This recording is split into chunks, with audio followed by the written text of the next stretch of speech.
Let's roll. The Monday Night Meltdown has begun.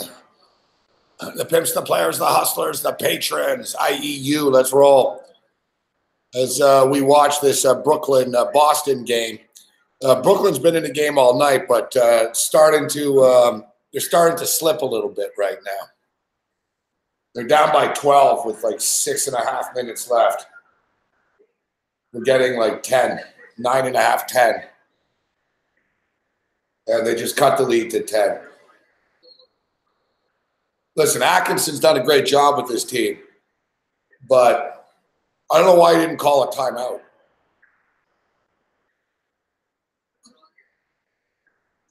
Like they were going back and forth. Like Brooklyn even took like a 2-point lead. They were going back and forth, and you could feel it. Like Boston hit a shot, then Boston hit another shot. Brooklyn started to they turn the ball over.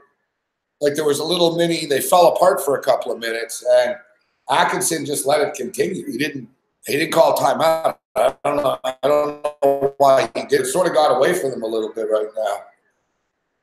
They just came up with a defensive stop. Like, look, this team's been so hot. You just have to have confidence when it's all said and done that they're going to be able to cover the number. A little bit of a sweat job, though. They're down by 10.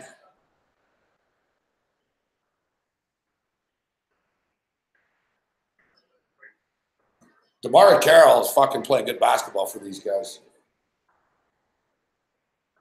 And D'Angelo Russell's been nailing threes all night, but they have him on the bench right now for some reason. Like 6 minutes left. They usually do this, but they need the scoring right now. It's the one thing. The Nets, their rotation is like it's all over the place. But we know they're going to battle. They don't have Dinwiddie. That's a big problem. Like Dinwiddie's a good player for them. Like Dinwiddie is sort of like their Kyle Lowry. Like he does a lot of little things. Like he plays defense, he passes the ball, he scores, he does like pretty much everything for them. Shabazz Napier is okay, but he's a backup.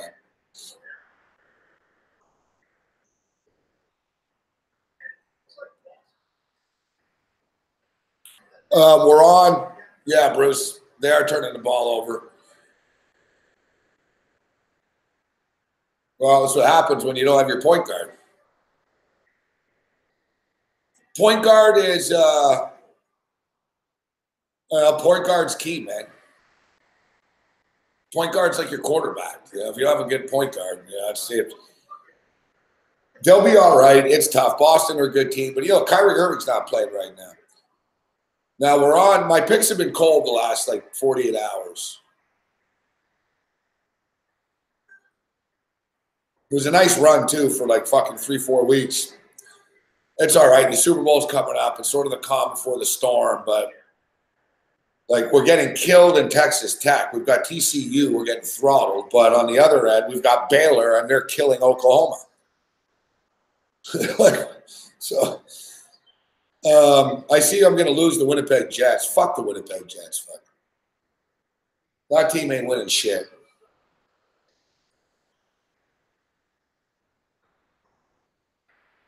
Oh, fucking nice play, but he couldn't finish it. Down by 8 right now. Would have been nice to cut the lead to 6 to stay under the number. All right, we'll have to sweat this out. It's about 5.5 minutes left. What's up, Pittsburgh Brew? What's up, Shano, Bruce, Chad? Reckless, Sandercock, Shano.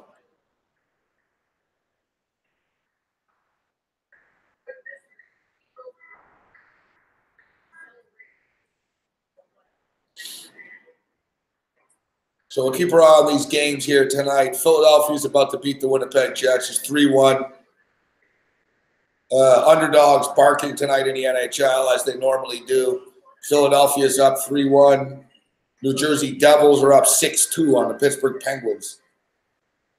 Penguins were monster favorites in this game, too.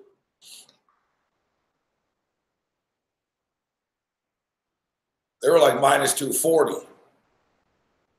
Memphis are drilling Denver. Denver were 5-point road favorites.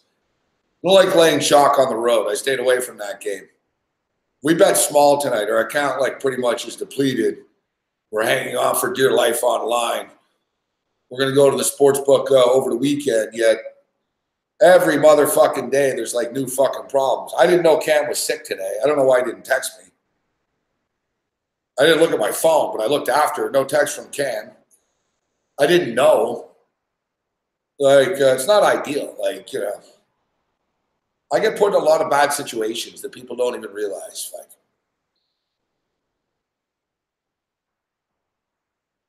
fucking start the radio show today. They don't tell me. Fuck. So I'm sitting here. I only got in at like 3:59. Like I dialed in at like 3:59. Cam starts the update at 4. So the update starts. Sometimes I'll say, sometimes me and Cam will talk for a second before the show starts, but not always. Like sometimes the levels are up. Sometimes I can't hear him. Sometimes I can. It's one of these weird deals. So anyways, I didn't fucking know. So the show starts. And I'm sitting here and I hear ding, ding, ding, like your update and shit, but he's not talking. And right away, I'm like, oh, fuck me, fuck. I'm like, of course. And then they come in, go, Cam's not here. And I told them last week, if that ever happens, fuck, just run commercial breaks. Don't just throw to me without telling me, fuck. So lo and behold, they throw to me without telling me again. And it's like, I fucking just told you guys on fucking Thursday, don't do that. You can't make some of this shit up. So I get thrown in there.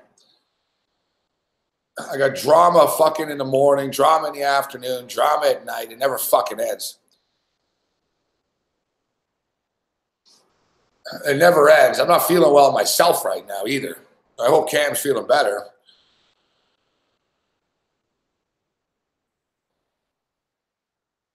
I'm not feeling great myself, to be honest with you. Tonight we really won't be one of these. Man, we can with Saturday. We've gotten a couple of Saturday night marathons. What's up, Michael B? What's up, Spencer? The Clippers Hawk game's a fucking train wreck, Spencer. But I guess if you're going to bet it, I don't see why there's not points. Atlanta's the worst defensive team in the NBA, which means it'll probably be a 98 fucking 88 game or something.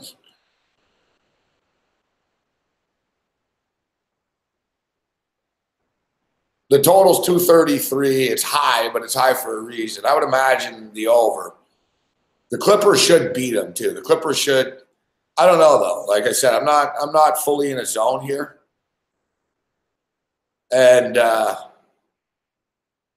these bad teams are strange in the NBA.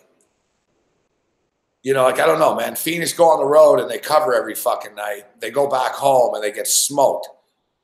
Like Atlanta went on a little stretch where they did cover, right? But do you really trust Atlanta? Like this is a purely degenerate game. I don't really see an angle here.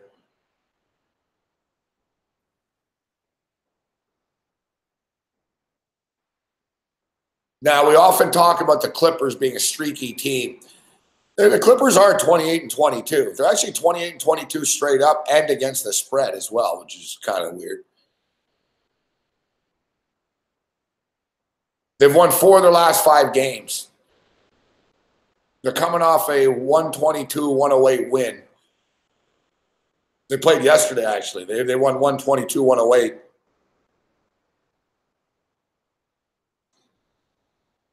They're 4-4 straight up playing back-to-back games. Yeah, the game was at home yesterday, so it's back-to-back home games.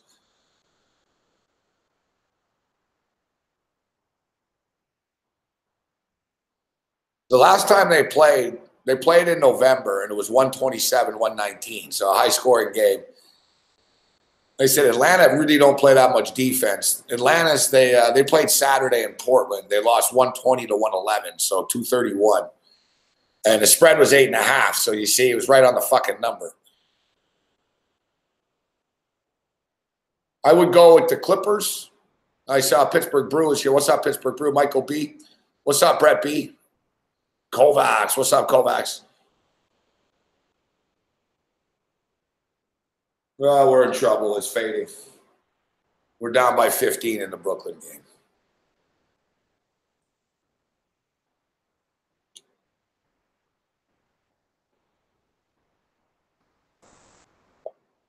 Brutal. They just ran out of gas. Then they just turned it over. No, it was a foul.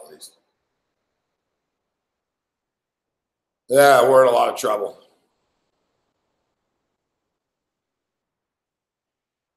I didn't love Brooklyn tonight. They got it done against the Knicks the other night, but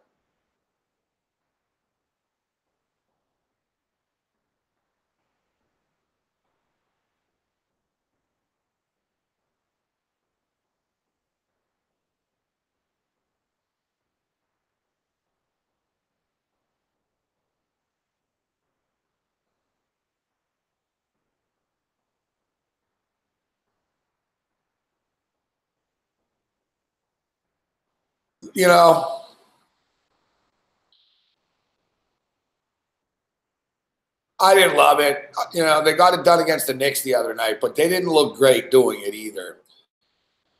Like I said, I knew this is, Spencer Dinwiddie was the most important player.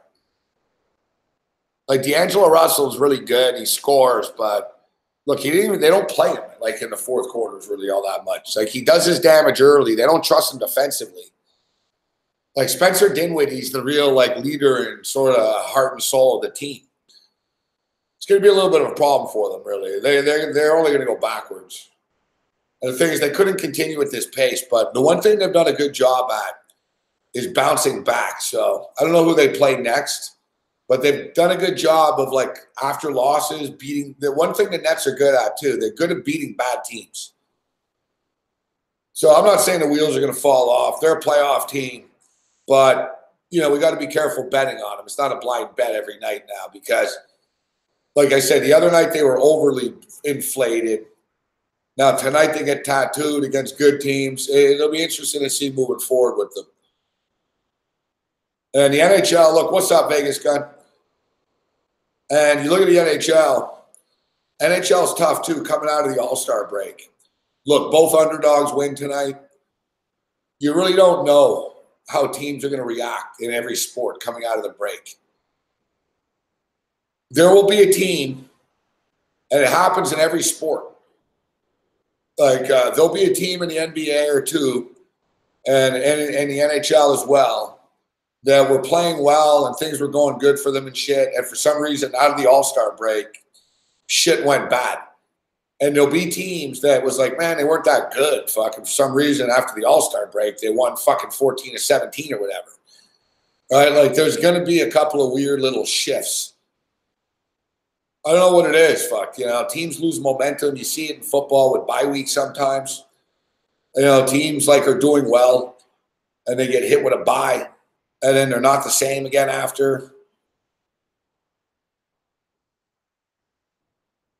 We got a puncher's chance at the back door here. One thing, earlier in the day, the spread was 12.5 in this game when Kyrie Irving was going to play. Then it went down to 11. That was the puncher's chance we just missed. They just tossed a 3. It would have made it 111 to 100, down by 11. Big difference, man, being down 14 or 11 when you're getting 10 points. This really is it now. They need to stop here. Boston with the ball. Horford. Jaylen Brown misses a dunk. All right, we got a puncher's chance still here. We need a basket, though. I don't know why D'Angelo Russell's. You got to have D'Angelo Russell on the court. I don't get this.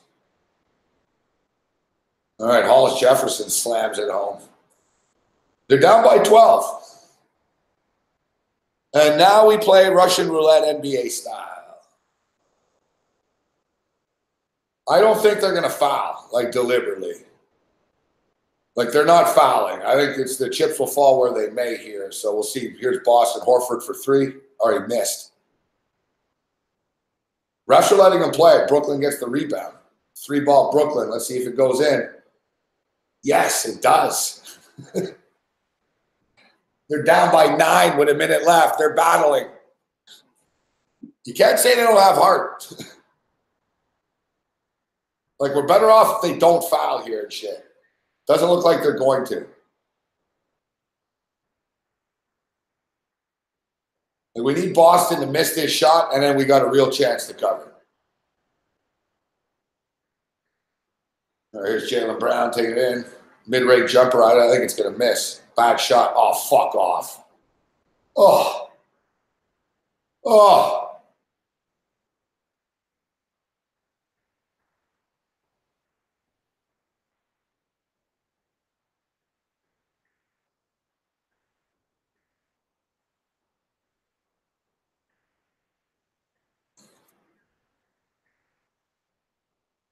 That was a weak foul, man.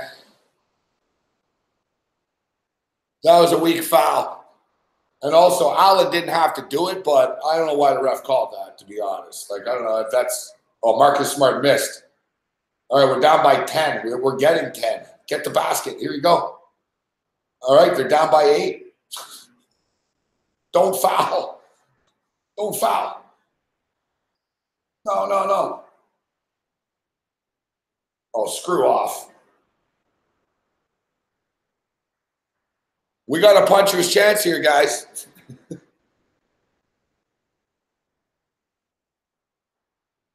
No.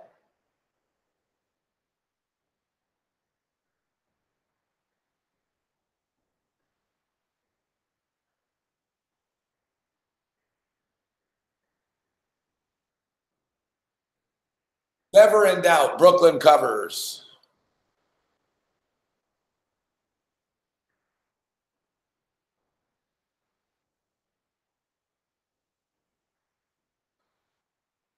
This team.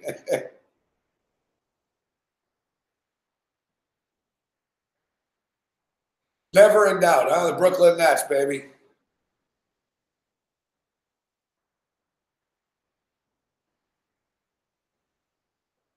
I didn't think they were going to be able to, man. That dude, they was slipping. They were down by 15.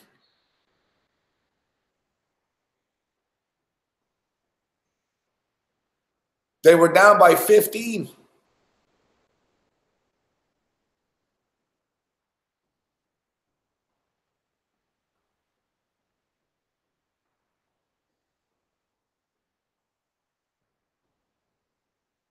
But hey, we'll take it. I wasn't expecting to get that win, so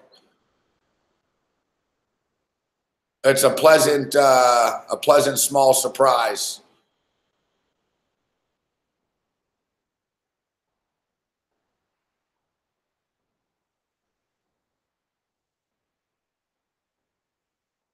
Man, bookmaker is fucking every fucking time I try to log in, it's a problem. You gotta do it twice. All right. Better than whatever, man. Better than nothing. I had a small play on it, but with the Winnipeg Jets losing, and it looks like TCU is dead in the water. They're down by 14. Maybe they can come back. Baylor's up big. We're on Baylor.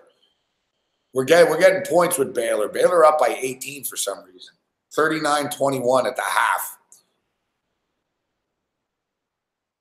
Oklahoma could be worth a look. We'll get the second half number here in the Oklahoma game. Fuck off, bookmaker. Fuck, man. Yes, log in. Fuck. Like it logs in, it goes, yeah, you're in, and then the screen just stops. Fuck. Here we go. It's fuck, man. It's been all fucking week, man. This bullshit.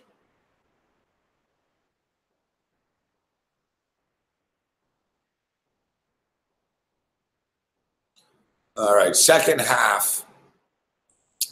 Oklahoma are minus 7.5.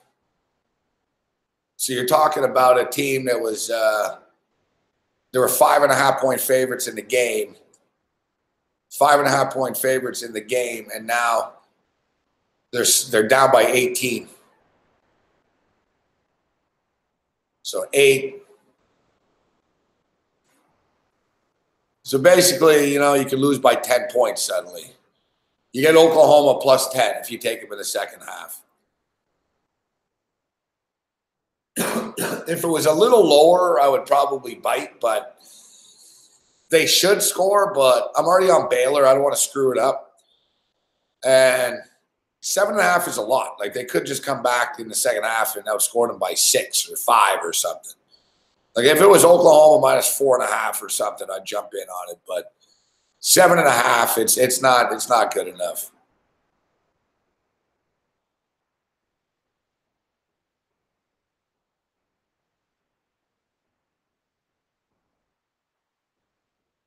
I won a little money on DraftKings with golf the other day again, Pittsburgh Brew last night. Second week in a row, second tournament in a row. I've only played the last two. Finishing the money both times. NBA, though, I've been like tonight I look. Yeah, Jason Tatum. I took Jason Tatum as well, 20 points only. Noah Vonleh. I'm done with Noah Vonleh. Really, like everyone screwed me, to be honest. My team sucks. Terry Rozier was good. Trey Burke was a bomb. Jason Tatum was a bomb. Noah Vonleh sucked. Nikolai Jokic, he's got 36 fantasy points. Not for the money you spent for him. You know. Kevin Looney was a good pick. I had Kevin Looney. He had 27 points for cheap. And holy fuck, Kevin Durant, nothing. 29 points. Yeah, my team sucked. My picks are cold. My fantasy is cold.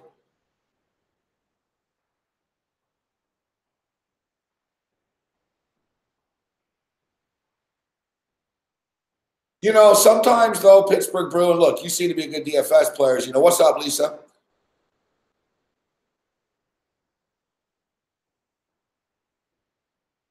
The thing is, there's like these players, and you just know Pittsburgh Brew, that it's too obvious. Like, there's a couple of players, like, where I don't trust it. You know what I mean? Like Trey Burke tonight. Like, the computer loved Trey Burke, and he was relatively cheap, but I was like, man, is Trey Burke, just because he gets minutes, is he really going to fucking do anything?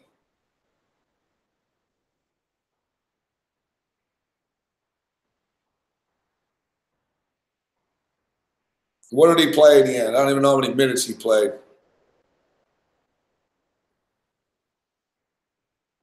Yeah, he didn't do much, though. I saw, like, early, man, it was like the third quarter. He had, like, 7 fantasy points. He finished with 18 points. It all came kind of late. But, man, I have too many players that underperformed tonight. It's just one of those nights. Underperforming night tonight across the board. So, yeah, we're not going to force anything here. Look, already Oklahoma was 7.5. It's down to 7. Some other people obviously agreed it was just a tad too high. Good to see you, Lisa.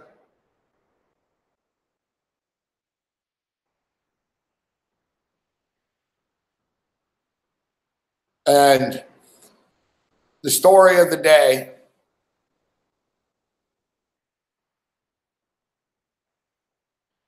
in the NBA, of course, was been Anthony Davis. And I talked about this morning. There's some serious tampering going on here. And this is really weird. The NBA actually announced tonight they're investigating self-tampering, which I never heard of that before. But I think basically they're accusing, the NBA is going to accuse the agent, who is actually LeBron James' agent too, of talking trades and basically tampering with a player who's his own client. It's kind of strange, but I've never heard of this self-tampering. Now, it's also no secret that, so it's the same agent as LeBron James. So they're trying to sabotage. LeBron's like bringing down a team he's not even on now. So LeBron, they're trying to sabotage the Pelicans and get Davis onto the Lakers.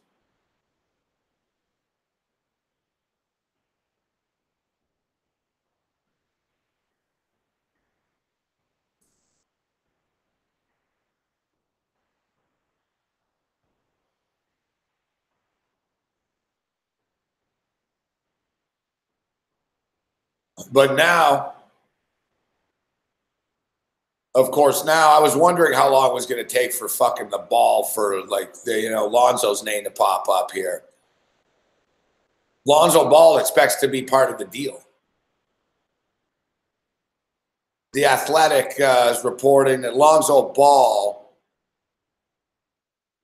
Lonzo Ball put it out there, i.e. LeVar Ball, Lonzo Ball's people, that he doesn't want to go to New Orleans. And it's not against New Orleans, but the fact is they already have a point guard. So the report is Lonzo Ball's telling them fucking, make sure that if I get traded, it's a three-way deal or something. The Lakers are they're in a weird spot. This year will be a write-off for them.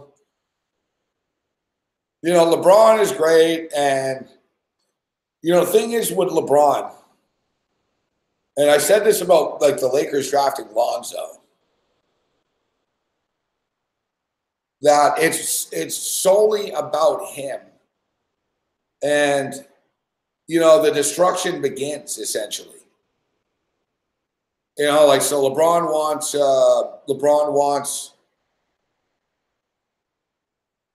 Luke Walton gone. So Luke Walton's fucking Luke Walton knows he's done.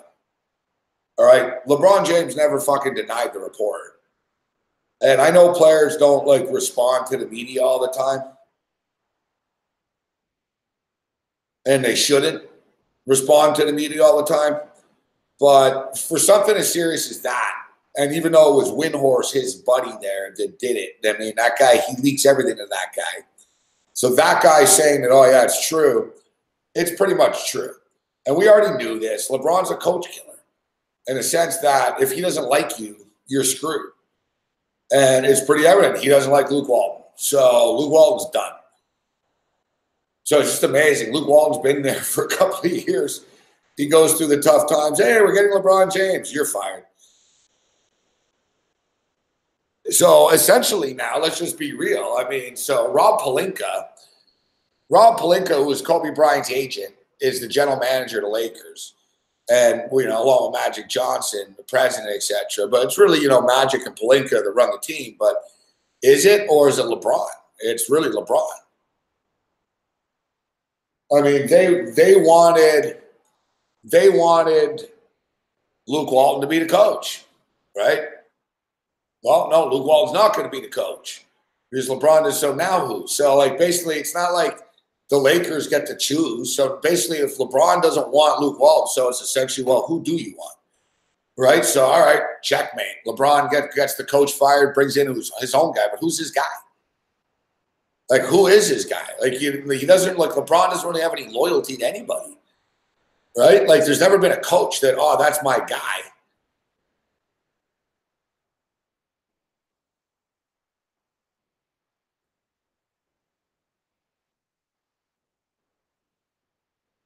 So,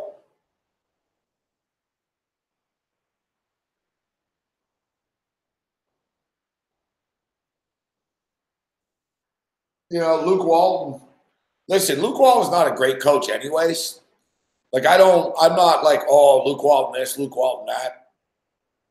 Luke Walton's not going to get hired right away. I don't think, if he gets fired, maybe he gets a job again down the road, but he'd probably, have to become an assistant. And, he sort of got lucky, Luke Walton.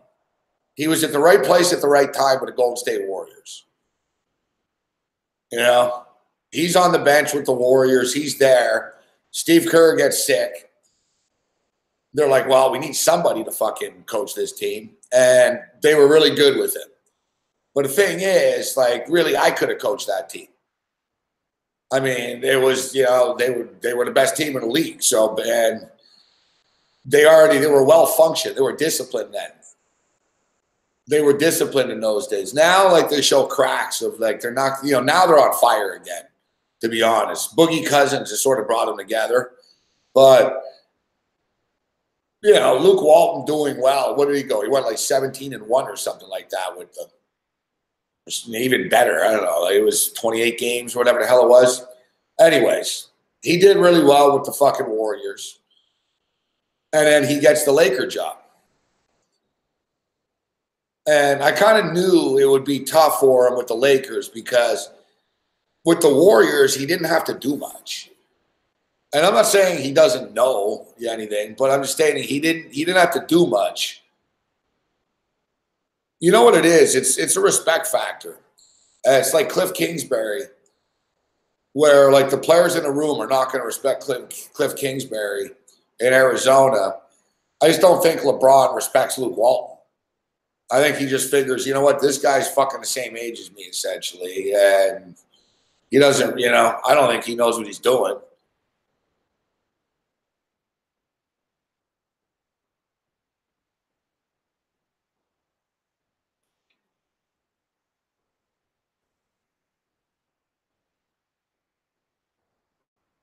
So now with Anthony Davis, it's kind of strange. Like you bring in, listen, I'm not going to say that the Lakers shouldn't get Anthony Davis if they can, but at what extent? And they're going to destroy like their talent so much to get Davis, and then it'll just be LeBron and Davis, and they won't have any much. They don't have much money left, but I'll give them the benefit of the doubt. Like this year's kind of a write-off, and I think they understand that. Like they might not make the playoffs. Like I wonder, like, LeBron should be back pretty soon. Is LeBron going to go balls out and crazy just to make the playoffs? I don't know. Like, especially if he knows, all right, we're going to get Davis in the offseason for sure. But it's total tampering because it's the same agent, right? And LeBron's been talking about Davis before. It's like, and Magic Johnson has. Like Magic, I like Magic Johnson, but Magic Johnson's often talked about players on other teams. He did with Paul George before. And it's really not cool. Like if you're a general, you can't talk about players on other teams and say, oh yeah, we want to, pluck him. And so like, it's so much so like the NBA, it's like, hey, you guys got to chill out with this shit. But like I said this morning, just because the Lakers want something to happen doesn't mean automatically it's going to happen. Like there's other teams in the league and he's under contract. He's not a free agent at the end of this year. He's a free agent at the end of next year. He's just, pulling the trigger now and telling them that he's not going to re-sign with him. Doesn't mean that they fucking have to trade him right away. Like everybody always thinks, oh, the Lakers want someone that, like the teams are going to bend over backwards to help the Lakers out. Oh, they'll trade him. Like they'll trade Paul George. And it's like, no, they won't. Why? Like the Lakers will run out of money and it'll be tough. LeBron, Davis wants to play with LeBron, God bless him, but LeBron James has the ball in his hands all the time.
All right, so it's good to get the Brooklyn win home. We're not going to get the TCU game. We'll see what happens in the Baylor game. So like I said, late night. It's kind of a quiet night here tonight. The total's 233 in the Atlanta Clipper game. It's a tough game, like I said. I think that if you're going to play it, I think the over in the Clippers. I don't trust the Atlanta Hawks enough.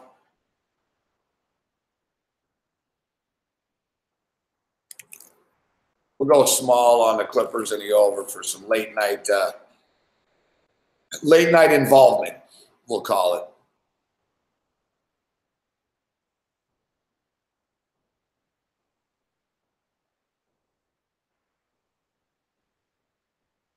So Super Bowl now 6 days away. We're starting to circle some props and dig in a little bit more. We're getting to that time of the year, though, now. You know there's nothing going on. You know there's not a hell of a lot going on when I'm watching wrestling. I either watch wrestling when there's absolutely nothing going on, and last night I felt like that on a Sunday night, and or the combination of there's nothing else on, or I was avoiding like everything else, and that's what it was like last night. I was like, man, you know, the Pro Bowl. I missed the Pro Bowl. I thought the Pro Bowl was at like 7 o'clock at night. Then I sort of was like, oh, I think it's at 4, actually. It's earlier. And I didn't realize it was at 2. Right? And I was fucking hungover and shit. So I was awake earlier, but I fell asleep. I would have went 1-1. It was one of those days where, like, and then I woke up. I was wrong on the Seton Hall game. They got fucking massacred. You know, basically, like, every bet I made from, like, Saturday to Sunday, I either got smoked. Like, I always lose by half a point. But not this weekend. Like, I got killed in a couple of games. Like, well, that was a bad bet. Like, I got fucking smoked. And then, of course, I had the peripheral, oh, yeah, I lost by half a point. Right? So it was one of those deals. So I finally had enough yesterday. I was like, yeah, screw this. Like, I changed the channel. That's why I saw 60 Minutes. And then I saw on Twitter the wrestling. I didn't even know it was like the wrestling, right? But I saw on Twitter it was trending. So I figured, why not? I'll check it out. I wasn't like glued to it. I just had it on the computer.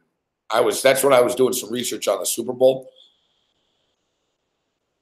Yeah, Georgetown was a good pick, the plus 7.5. But I was out of my routine all week at Pittsburgh Brew, all weekend.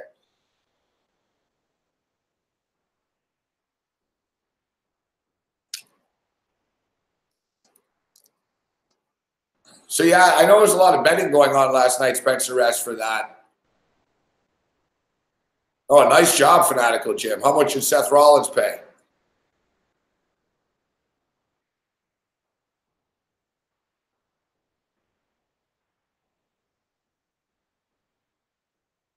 Yeah, I like the AFC, but I like the over as well.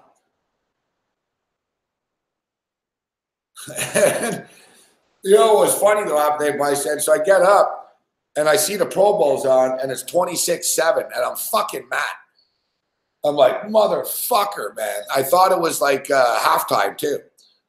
I was like, son of a bitch. I was like, man, the one bet I was going to bet, I'm going to lose. But I didn't realize it was the fourth quarter. My hat was all over the place.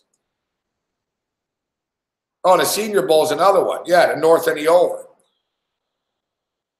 And I even like Jovac. I hit Jovac on Saturday night. Novak. The Joker. I hit that. You know, that was good. And then I just gave it right back again. It was basically basketball. I had just some bad college picks.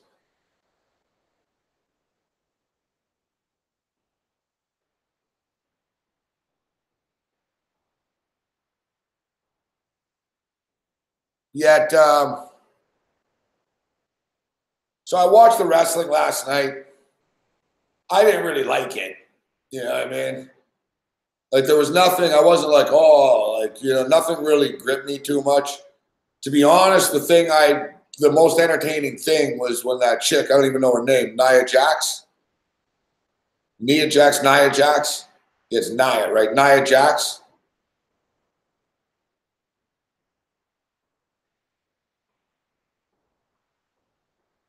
When she came in and started destroying people, that was pretty cool. I saw some of the Ronda Rousey and Sasha Banks. I saw the end of that. I saw the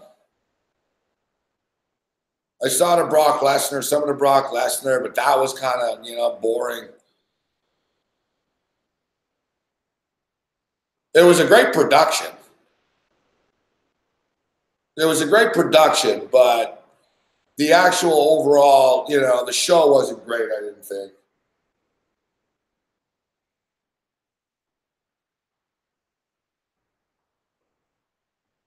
But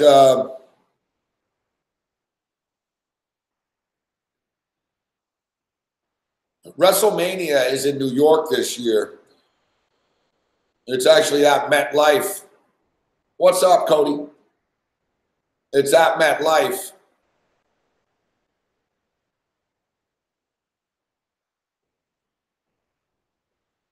And it's not overly expensive, so I don't really see why not, why I won't go. Well, you never know. It's still a little ways away, but.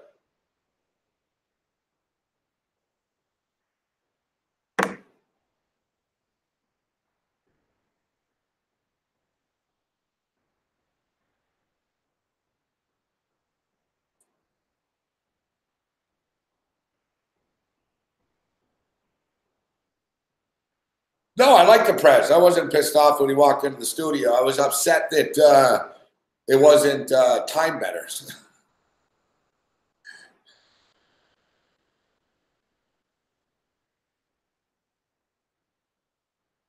Oh yeah, I'm sure. That's one thing, right? That Fanatical Jim, that the wrestling. You're right. There'll be all kinds of things. I'm sure NXT will do a card here. Like you said, all those other dudes will be doing fucking shows and stuff.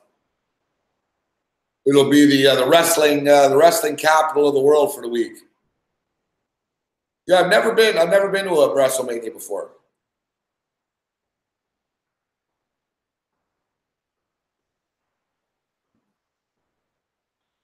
I never been to a WrestleMania before. You know, it's a major spectacle. It's, you know, it's one of the big spectacles of the year.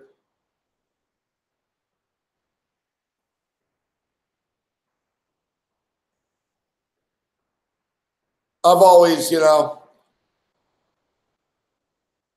I've always looked at WrestleMania as sort of the start of like spring, summer type thing. Not quite, you know, it's not summer, obviously, but it's baseball. You know what I mean? That weekend to me is sort of the, you know, that's the beginning. Like it's the winter's over. Fuck. It's college basketball. Usually the weather's not bad. It depends. I can recall where it's been cold and shit, but you know, generally though, baseball season starting, March Madness, the Final Four, the tournament. Normally that's the way it is, right? WrestleMania on that in between March on the Final Four.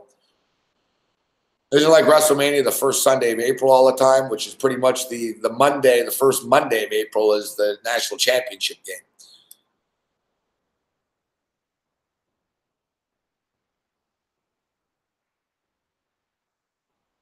Yeah, well, I'll say, Larry, listen, going to WrestleMania isn't at the top of my list of events to go to. But considering it's right down the street from me, you know, there's not really a reason, you know, it'd be a good time.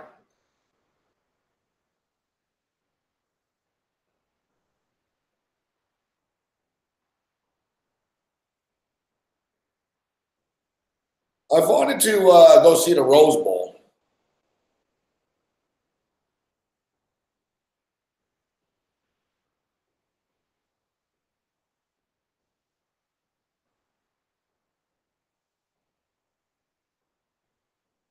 I've always wanted to see the Michigan in the Rose Bowl. I've never seen that before. I used to want to see the Daytona 500, but I've lost a little of the desire. I wouldn't mind, but it was not. It's not at the top of my list.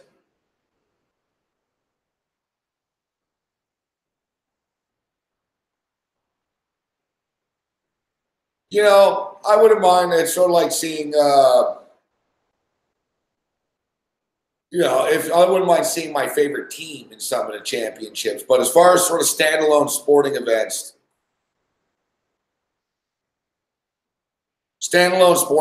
there's not really too many. I don't know. As you know, as you get older, I guess it's sort of just you realize it's a pain in the ass.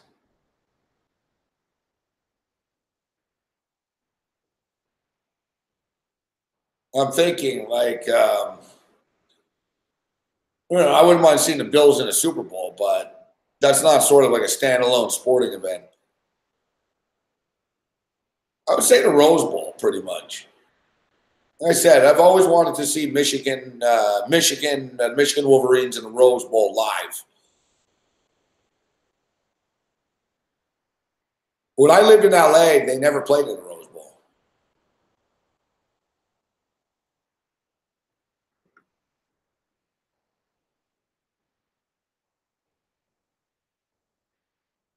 I don't remember what bowl games they were in.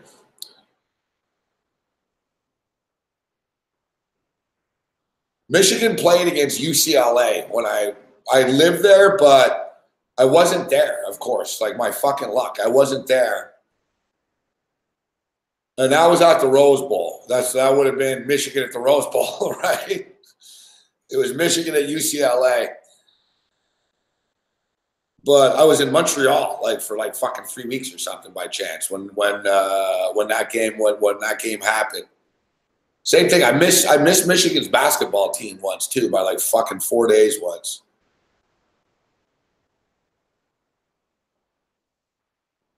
Yeah, Bristol will be all right. I've been to NASCAR races, but NASCAR is kind of not. It's not that good live NASCAR. Like you go to NASCAR for the drunk fest, you know, it's not great. It's long, it's all day, there's always delays.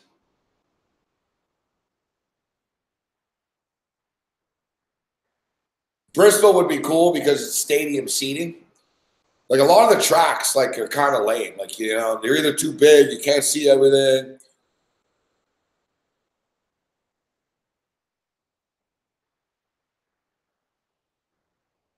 Yeah, WrestleMania for me, Fanatical Jim,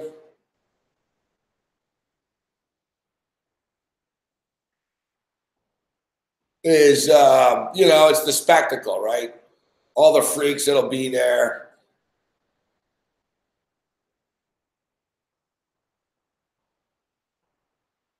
Whatever, the sports book is right across the street. No, not that they wouldn't have odds on that, but we'll be able to bet it online.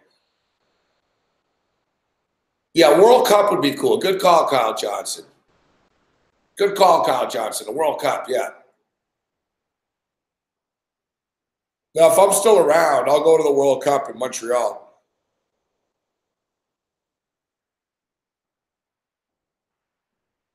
I'll go to a World Cup game in Montreal or two. When is that? Is that in, was it 2026? Yeah, 2026. Yeah, Wembley Stadium will be cool too. My grandfather played for the Wembley Monarchs too, next to Wembley Stadium, the hockey arena.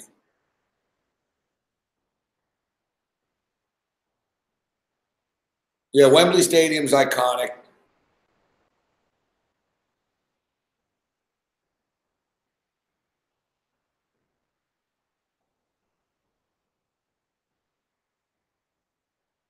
You know what I wouldn't mind seeing is the statue in Brazil of Christ. Except I see that people, I saw the other day, people got fucking robbed there.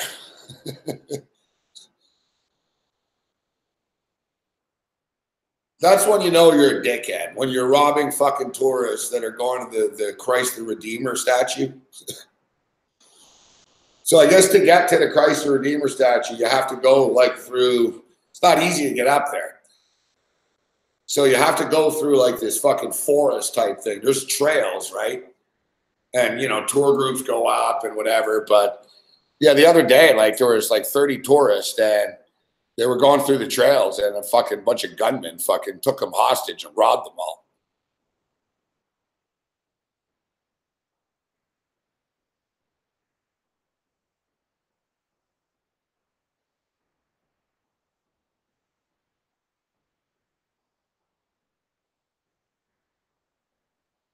So I was thinking, and supposedly it wasn't the first time. It's happened like 3 times or something. It's happened like 3 times in like the last couple of weeks in that area because it's tough, right? It's in the woods, like they got to put more cops there, but the cops are corrupt, and it's just a shit show. But I guess though, like I guess the military fucking warn people. Fuck, next time you fucking you rip off these tourists, we're gonna kill you. So I would expect that it's gonna slow down now. They got there. They got away with it a few times.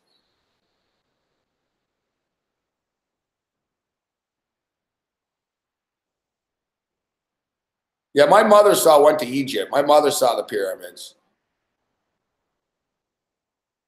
I'm kind of lame though.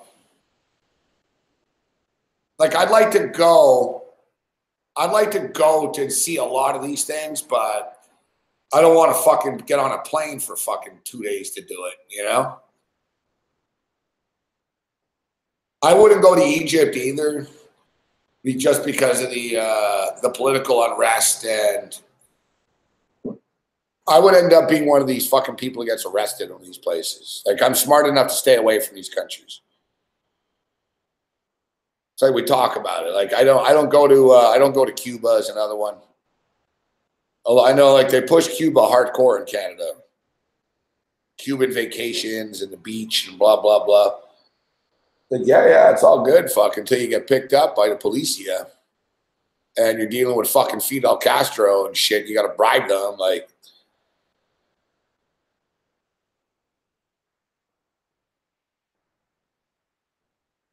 There's a long list of countries I wouldn't go to. It's funny too because I used to be pretty adventurous. I still kind of am. You know what I mean? Like I want to go to Colombia, so I'm not like one of these people. I'm not Bruce. That's like I think Bruce is got a phobia or something. Like I'm gonna, I'm not like, oh no, I'm not gonna go there. I can't go there. But just like there's so many countries where politically bad things happen. Like look at right now, like China.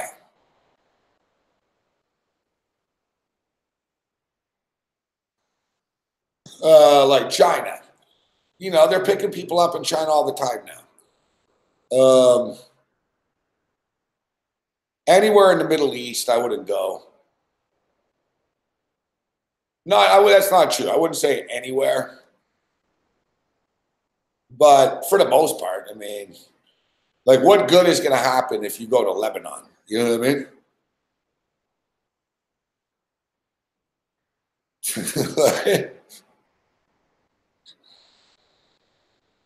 Like, exactly. Like what good is going to happen? Like, I don't know if you guys saw this. I guarantee you this is part of like the Trump and the Kim Jong-un talks. I noticed on American TV here, they have ads now promoting North Korea. Like to go there, to vacation there. It's like, what are you, fucking nuts? There's no way in hell I would go vacation. Like like you go to North Korea, like it's funny in the ad, they made it seem like it's some new, hey, it's all great here and shit. It's like, oh yeah, I'm sure it is. Fuck. It's like, what are you gonna eat there? It's like if you don't like stop and bow at every fucking statue of Kim Jong-un, you get fucking arrested and shit. It's like there's no way in hell I would go to North Korea.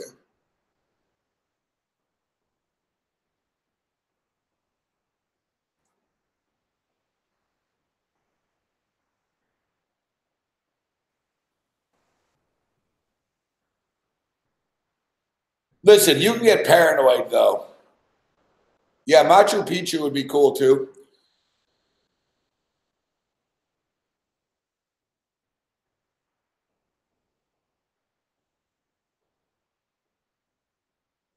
I don't know. Look, technically Mexico is dangerous for a lot of people, but I never felt danger in Mexico when I've been there.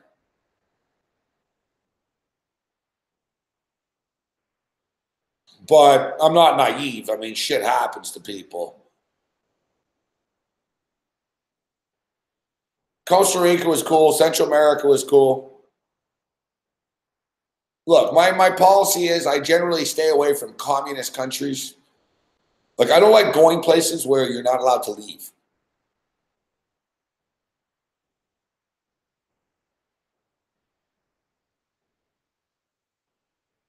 That's why I never went to the Dominican Republic, too. Dominican is not communist. Dominican Republic, not communist, but Dominican Republic is bad.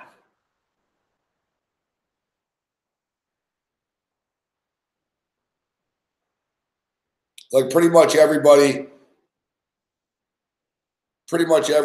that a lot of people I know that travel a lot that have been there tell me the same thing. They're like, no, don't go there. Like almost like 1 in 2 people tell me they got shut down by the cops, fucking their hotel got broken into. You know, it's not, you know what I mean? Mexico, you don't really get fucked with too much. There seems to be like a hierarchy in Mexico. I think the cartels like fucking threaten the people and say, listen, we're selling drugs to these tourists. Don't fucking rip them off, right?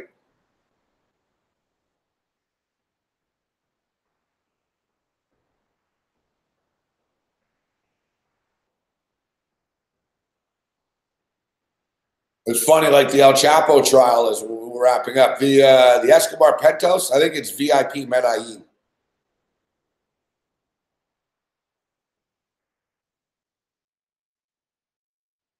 I think it's VIP Medellin.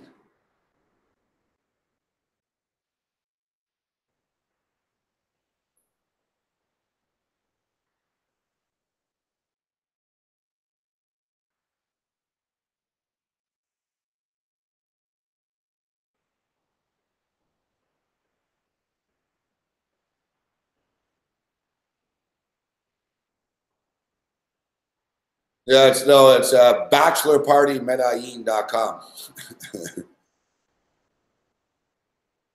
Yeah, we were supposed to go for the Super Bowl this year. We're supposed to be there next week.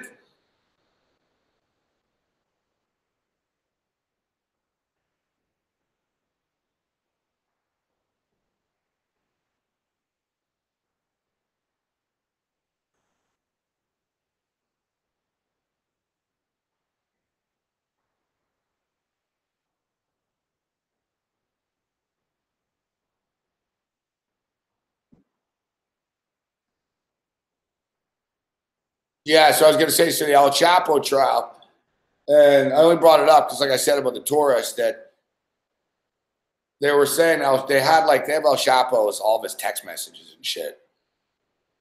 Basically, he had a guy create this app. Pretty crazy, like, 'cause he had a lot of money, right? So he hired this fucking really, really like smart sort of technical kid. And the kid created this app that no one could fucking crack. Like basically you couldn't, it was encrypted. So El Chapo had like, 12 of these phones and he gave them to his top people. And that was, he used to communicate openly in text messages because he thought that it was totally encrypted. And it was actually. So it's pretty crazy. Like it's pretty fascinating trial. So like the feds, they were like, this motherfucker's pretty good. Like they said, man, he's encrypted for real. They couldn't figure it out. Then he used some weird new technology with the encryption that even a DEA guys couldn't like crack. So they got smart though. They were wiretapping him, right? So they did have like with satellites and everything, guys. They know everything. Like there was another thing on 60 Minutes they showed last night about satellite pictures from the sky. It's nuts. So like they can see through your roof and shit. So anyways, he hires this guy, but basically the cops fucking figured out who the guy was, so they just grabbed him. Like they finally they figured out because they didn't know what they didn't know what the app was. They couldn't crack it, and but they did have surveillance on him and audio shit going on. So they heard who it was, so they nailed the kid that was like the guy, and the kid fucking gave the passwords. He was in court in Brooklyn here like this week.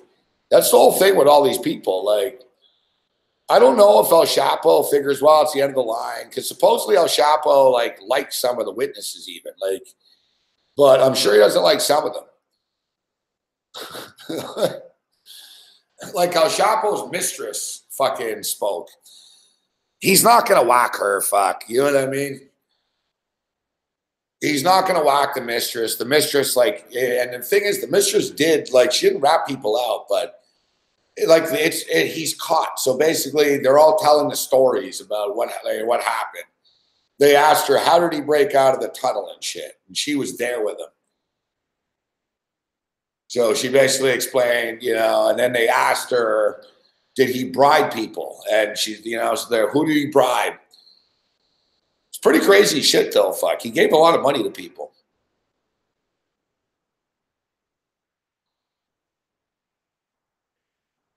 You notice how, like, the big names, like, they'll put all these dealers away, but he basically, I believe him. He basically said he gave $250 million to the president of Mexico.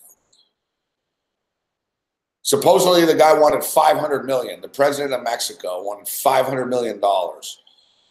And for $500 million, El Chapo would have full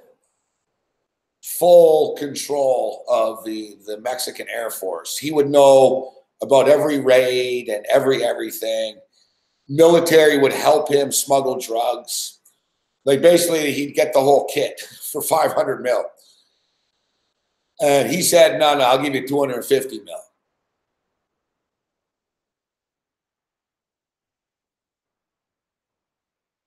But it all started when one of his guys fucking killed a fucking judge. One of his guys killed a judge, and one of his guys killed, like, you know, like you hear about on the news, like they killed a judge and they killed the police chief or whatever. So I guess one of El Chapo's guys went crazy and killed a judge and fucking killed, like, the cops and shit. It was all over the news and in Mexico. And El Chapo was on the run, but El Chapo was pissed. Fuck.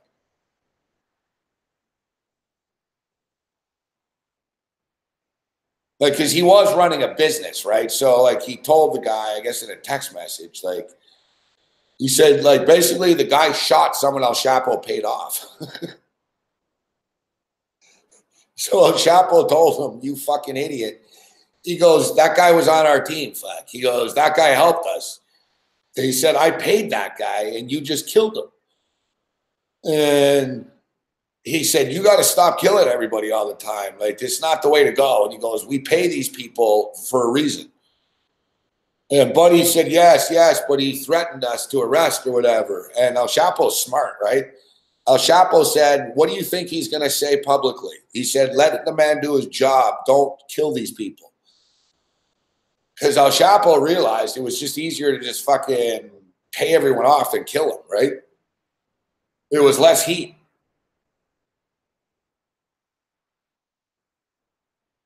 Yeah, it'd be interesting to see at the end of the week here if the jury just says not guilty. Like, that's why they have so many witnesses they brought in. Right? Like, they're trying to establish, like, without a shadow of a doubt that he did all these things.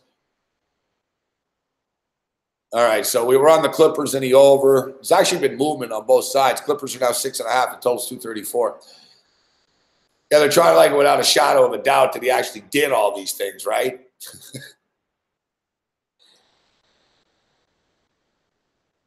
What's up, Johnny Cash? My birthday was like fucking 6 months ago, bro. Somebody else sent me a birthday wish. Was that you? I think on Twitter, somebody sent me a birthday. Hey, happy birthday. It's not my birthday. No, it was Sports Rage's birthday, maybe. Is that what you mean?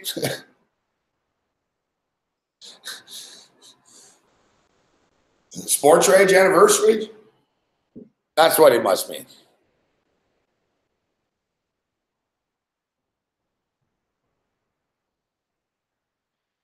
Yeah, so, like, reading the El Chapo stuff, you know, he's pretty it's pretty standard stuff. Like, he didn't go out of his way, like, to ruthlessly kill people. That's what I take away from his operation. Now, he did kill, like, the opposition and shit like that. Like, rival cartels and stuff he did, but, like, it wasn't like El Chapo, like, you know, told people to go shoot up tourist villas and shit like that. I think he didn't.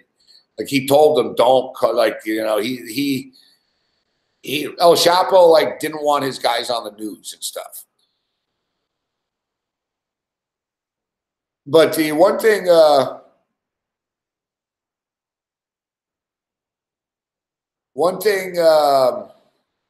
yeah, they provide security too. You hope they don't turn on you, but yeah, Spencer, yeah. You got to tip them, and then they'll be all right. Oh, it looks like a blast. You have a great time out there.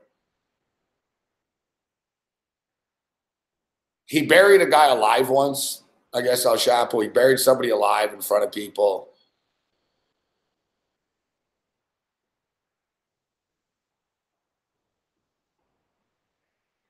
And he once pretty ruthlessly, I guess he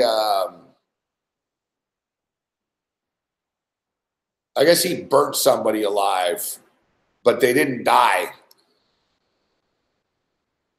He burnt them. The guy was saying that the guy's clothes were like merged into his skin and shit like that.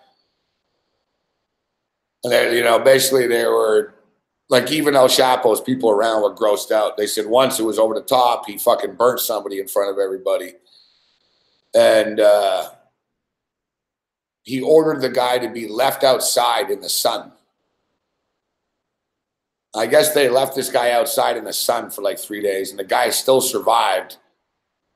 And I don't know, he put him in a barn like with pigs and shit. Like, he was pretty ruthless, but there was two, you know what I mean? Like I said, like he didn't, there were two dudes. They said that he killed two people that were from his hometown that worked for a rival cartel. So he executed them.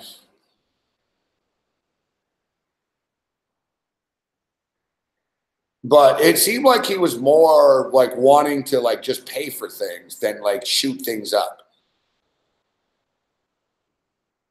Like he was all about bribing people all the time. Like that was his thing. Like they said that he never had less than 250,000 US on him at all times. And it was for bribes. Like basically, you know what I mean? So in Mexico, it's a lot of money, right? So like he always had money just to pay people off everywhere he went. And it worked for him because shooting up everywhere just leads to attention, right?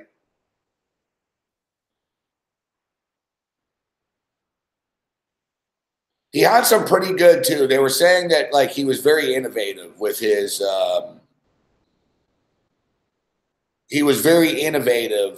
like how he smuggled things. Because that's the thing, right? That was his biggest challenge. That was his biggest challenge, getting the drugs into the United States. And they said, he would lose a lot of, One thing that they did state, they had him on tape. It's pretty fascinating. They had him on tape. And he was negotiating a deal. Imagine negotiating, like, and telling El Chapo, like El Chapo, like, it was big time, but he was not the biggest dealer in the world, really. He was, in a sense that, he sold a lot of it and stuff, but El Chapo, like, had to buy it from somewhere still, right? Like, El Chapo didn't make his own cocaine. You know what I mean? He didn't make his own heroin. It wasn't like he had a factory or anything like that. It wasn't like Breaking Bad. You know what I mean? Like he didn't have factories or he wasn't making his own drugs. He bought all the drugs. And he got them from Colombia. And if you read like in the thing, basically, like the Colombian cartel guys, like they didn't take shit from him. And like El Chapo didn't like threaten them either. You know what I mean? Like he was just sort of a buyer. He was a big buyer, so they respected him because he moved so much, but it wasn't like he just sort of like, showed up and, hey, give me the cocaine and like here with a gun to your head. Like he had to buy it. So it's funny, like the tapes, I guess even the courtroom laughed at times where like El Chapo like told the guy like basically, hey, business is slow. And everyone started laughing. El Chapo's like, it's basically El Chapo negotiating deals, right? I guess at one point El Chapo said, "Hey, business is a little slow." I guess the Colombian guy said, "Business isn't slow," and he started laughing. Like El Chapo was trying to get the price lower. It's fucking hilarious. But so yeah, it turned out so El Chapo paid $3,500 for a kilo of cocaine in Colombia.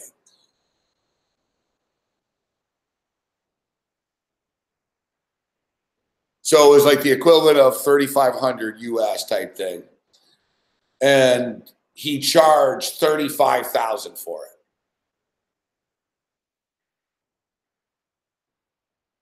So like a kilo of cocaine sells for about 35,000, whatever, 45,000. He was charged. El Chapo charged 35,000, like in the U.S. to like big groups. So it was $35,000 to buy a kilo from him, and he paid 3,500 for it. But he also had to get it there too, right?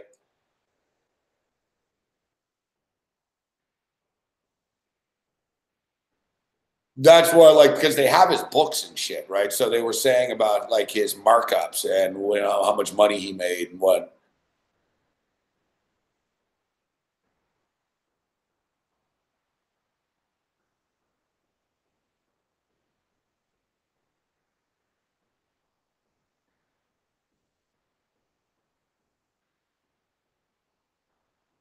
Yeah, so that was one thing I found like just funny that they had a bunch of different things, him negotiating with different dealers and shit. Like I said, like he never like it wasn't like a movie where like he threatened them or he's gonna shoot them up, but I guess he complained. Like he said, these fucking Colombians are fucking greedy and like but he told his guy, like he's like the Colombians are greedy, but he said they have the best cocaine, so we don't have a choice. Like he said, don't piss them off. Imagine being the heavy that you're selling to El Chapo. Fuck. And this is like a movie, though. El Chapo didn't trust them. El Chapo used to send somebody there. Imagine being that guy getting sent there. That's some serious shit. You're being sent from Mexico to go to Colombia to test the cocaine for El Chapo. Fuck. Imagine walking into that room, man.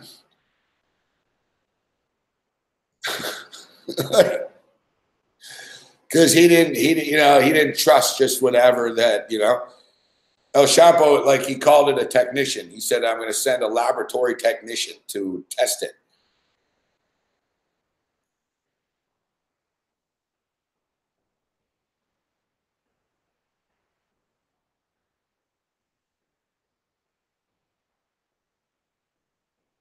A lot of the stuff they did was pretty standard, like compartments in trucks, um, frozen fish. Like basically, he cranked like a bunch of blow and like fucking crates of frozen fish and shit like that. He had a few tunnels. He tried the submarine shit. You know what I mean? But for the most part, like his number one source was really like trucks and shit. And I guess he did have like he did bribe a lot of people, so he knew. I guess he knew which roads to take and which when people are going to be there, etc. Right? When you have that much money, right?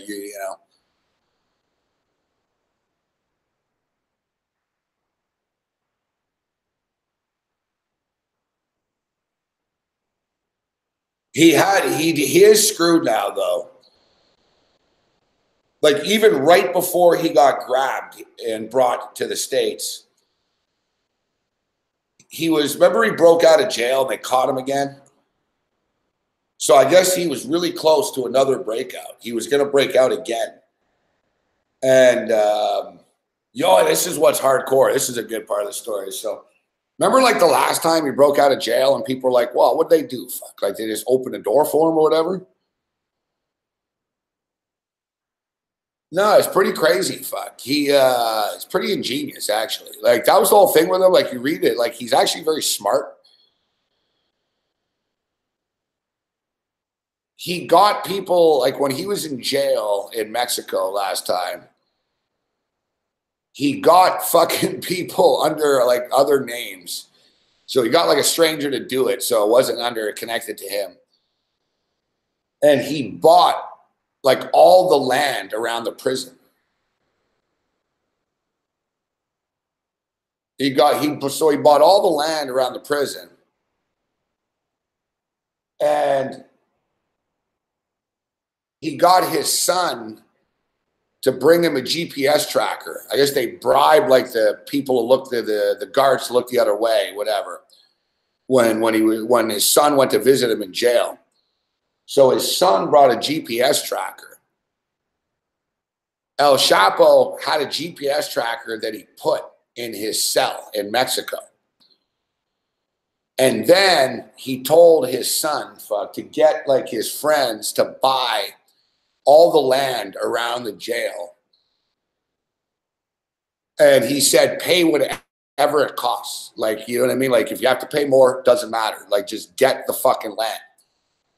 And then when they got the land, they built the tunnels underneath.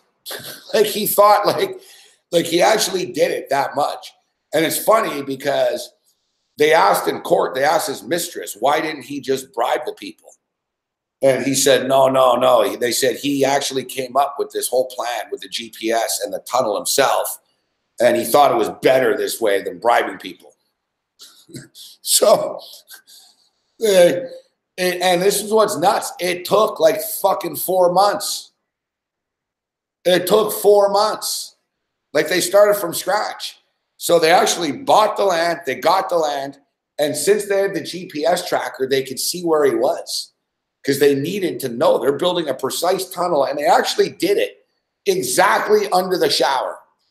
Like he put the GPS in the shower. They actually did it perfectly.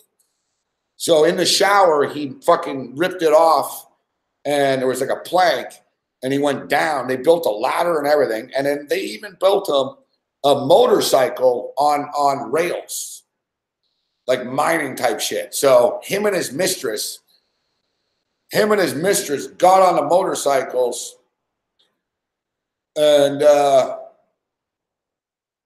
he's naked. El Chapo took off from the cops naked.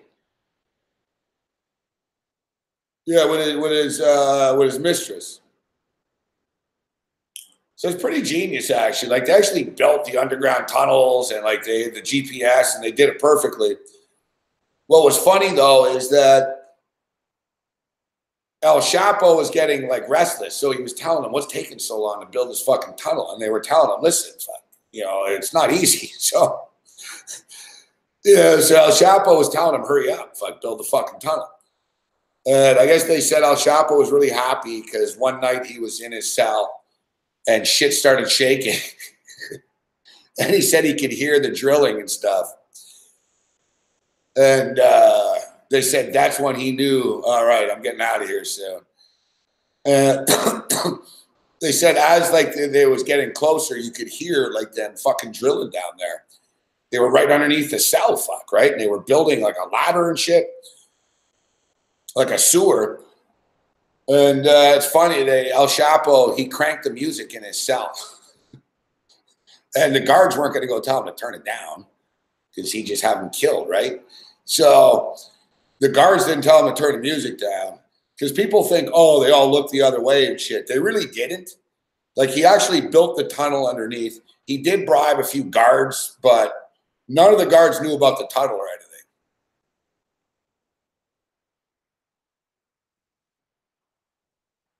It was an interesting read. Like I said, the New York media has done a pretty good job because it's been every day. Like every day there's new testimony. I think it wrapped up today.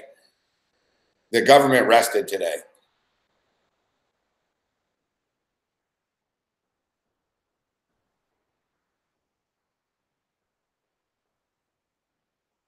So I guess in the last place that he was at, he was in a new jail that was tougher to break out of. And he actually bribed somebody this time. And the thing is, he bribed the prison officials to transfer him to another jail. And I guess the person was going to take the bribe. It was $5 million, 5 million US. And basically, Buddy just had to transfer El Chapo to another jail. And El Chapo would handle it on his own from there, type shit. And I guess Buddy was going to do it. And that's when they moved in for real. That's, I guess, when the feds in the States said, all right, fuck. Like, they knew this because they were monitoring him, because the fucking kid with the app fucking told them the password. So everything that El Chapo said on text message, they were seeing. Everything. They saw it all. Oh, yeah, Sean Penn fucking didn't help. When Sean Penn and that actress went, they did fucking catch it. Like, that was part of it.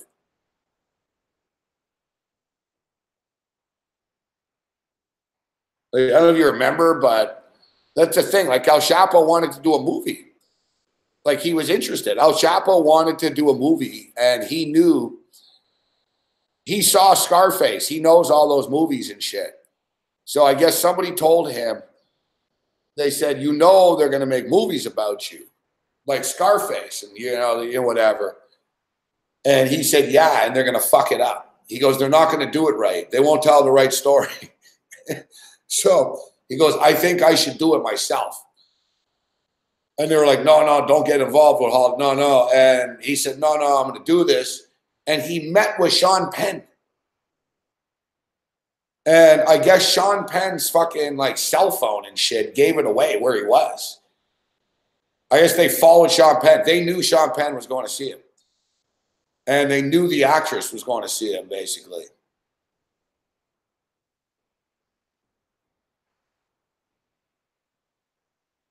If you recall, people thought, oh, Buddy's going to get Sean Penn whacked, but he doesn't blame like Sean Penn, and they were saying even it was his fault. Like, I guess people around him told him, what are you doing? Like, don't bring fucking Sean Penn up to the mountains here. Right? And lo and behold, he brought Sean Penn up to the mountains. And they listen, the feds aren't that stupid. You're not paying everybody off, right? Like, people saw Sean Penn in Mexico at the airport. They wondered why the chick, and I guess the feds knew that this actress chick knew El Chapo. And they knew that she was going to see him. So they basically followed the chick and Sean Penn, and then they just fucking tapped Sean Penn's phone, and they just pinpointed where Sean Penn was. Like, people don't realize, like, the feds, they can get anything, right? They can see anything and hear anything. Like,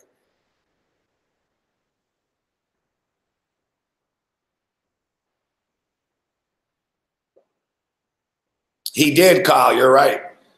He knew about the narco show, and yeah, El Chapo was concerned. Like, he wanted to be like he wanted to look big. You know what I mean?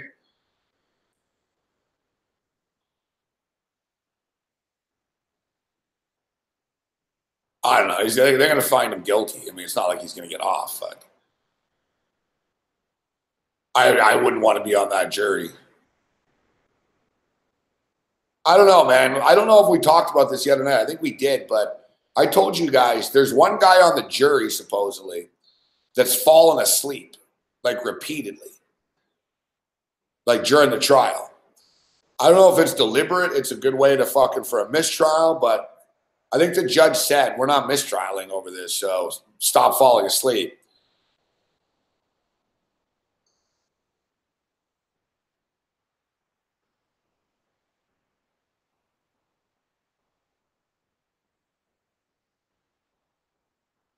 I don't know. And like I said, I don't know. It's like, is everyone's family now going to get whacked, basically, that testified against him? I mean, a lot of the people that testified against him are already locked up, too. I mean, one of the guys basically admitted that he fucking killed like 200 people.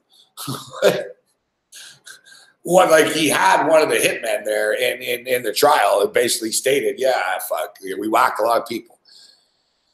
He said, at his direction, I killed over 200 people.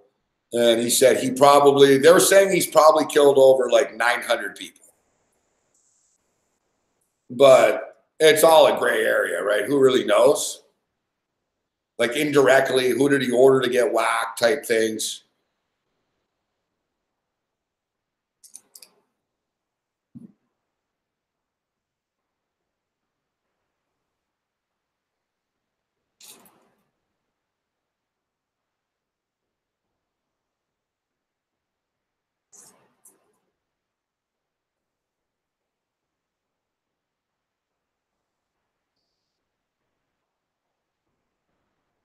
I see Michael Kay is going to be doing a show at FanDuel. I knew that would happen, and the race is on, huh?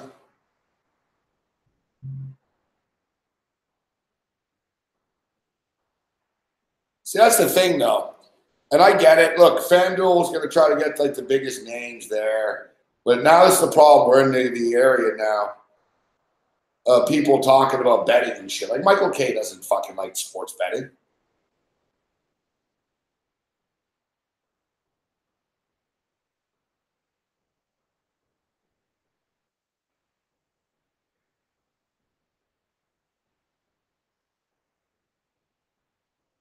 Oh, here's a town hall with Kamala Harris.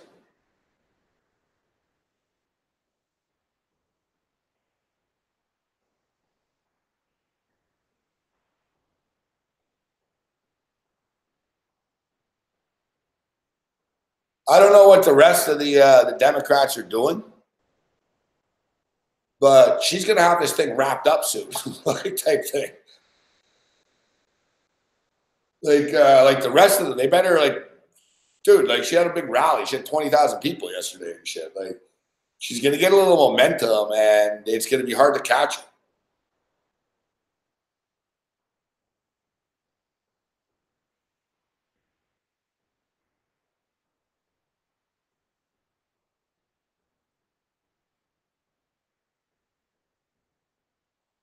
You see right now, exactly, Drew. She has been. You're right. Like she's the choice. Like she's gonna be the one.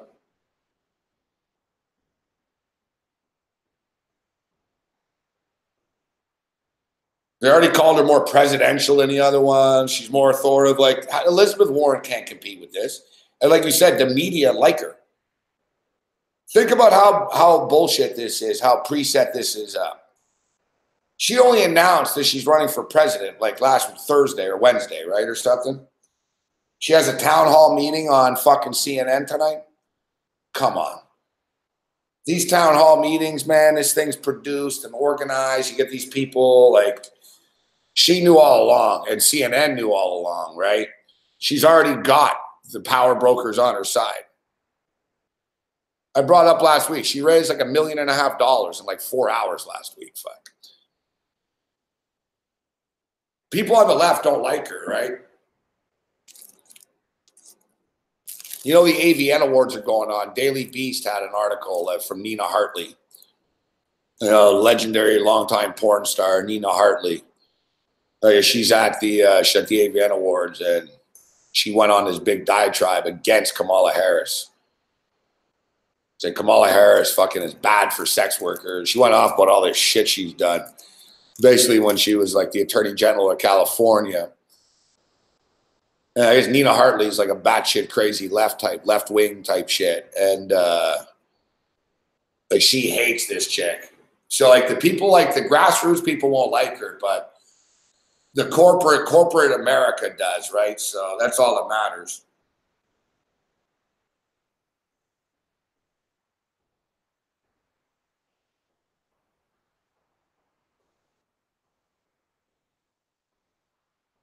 Oh, CNN was definitely tipped off about Roger Stone's arrest. They claim that they just guessed it. There's no way in hell that they would agree to just guess that. No way in hell. They knew. Nobody, listen, nobody would think. CNN's full of shit. Nobody would think, even if, well, it was 250,000 bail, but yeah, he got out 10 minutes later, which was kind of a joke if you look at the overreact. Like when you see the arrest and then you see he was out 45 minutes after, it was like, wow, how serious is this? You just let the guy out 45 minutes later. Like I said, I was detained longer for urinating. But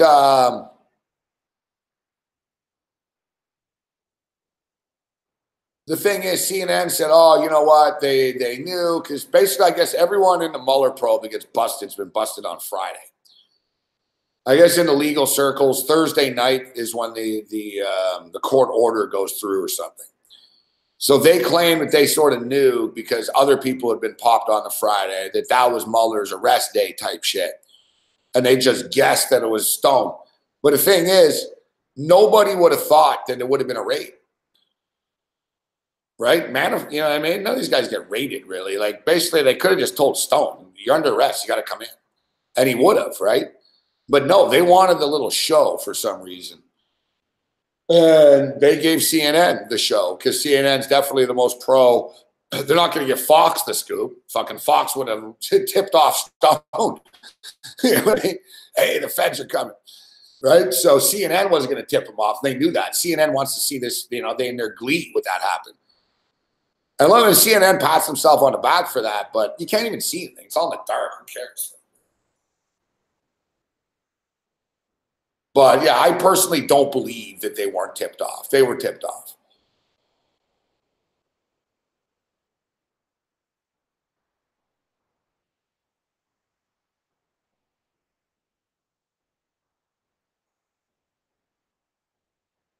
Man, Rod, you know why Roger Stone's so cocky all the time on TV now?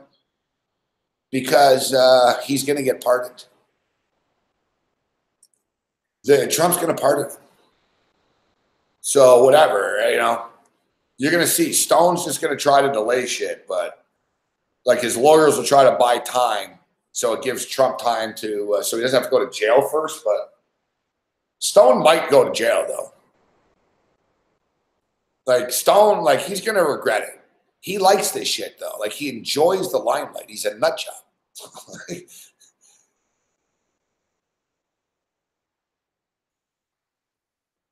It's like he doesn't seem to realize like you're going to jail, bro. Like Trump can't pardon you before you go to jail. Like that's obstruction of justice. So like you've got to go to jail. So he must just figure whatever. I'll go to jail for a year and I'll get pardoned, or you know he's hoping maybe less. But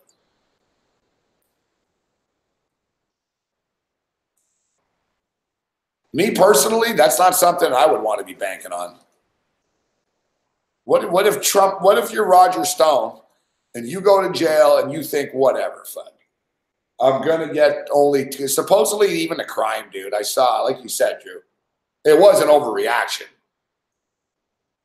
I saw the Jeffrey Toobin guy say that Stone would only face like 2 to 3 years in jail. Like that's why he's like Manafort like actually had a lot of fucking crazy shit. Like Manafort was screwed. Like Stone isn't screwed. I guess the crimes that Stone, like they said, it would be like 2 to 3 years, even if he was found guilty.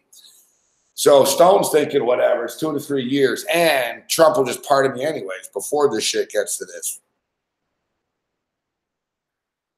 But it's kind of risky. I don't know. Let's just say Trump gets impeached, fuck. Which is a possibility, right? I don't think it'll happen. The Democrats are too big of pussies to do it. But you never know what'll happen. He could lose. He could get impeached. You know what I mean? You don't know. I wouldn't, like I'm saying, like if you want to go to bed in jail every night hoping that Donald Trump saves your ass, like that's a little risky. You know? Like shit in politics can change. Like if I was Stone, I wouldn't be banking on it.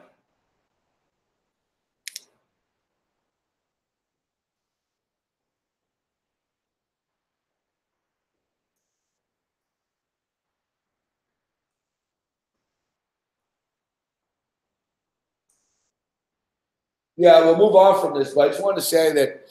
So the Howard Schultz guy was on, the Starbucks guy,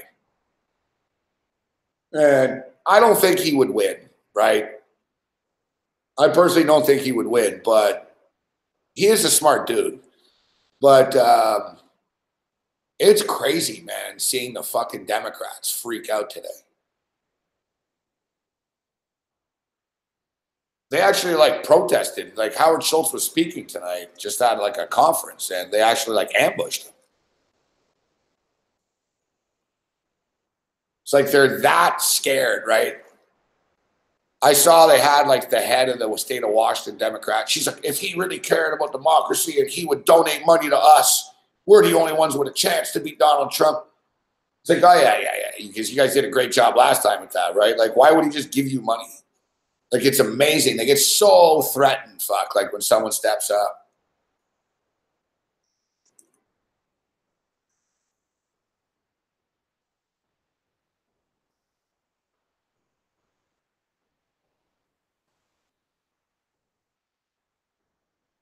All right, so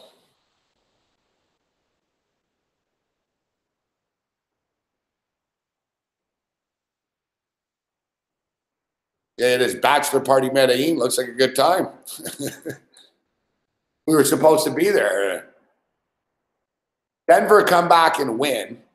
So good job for those of you that jumped on it when they were down. They didn't cover the original number, but they came back and won 95-92. Brooklyn Nets cover the number. And we're off and running right now in Los Angeles. High scoring, so we got points on the board.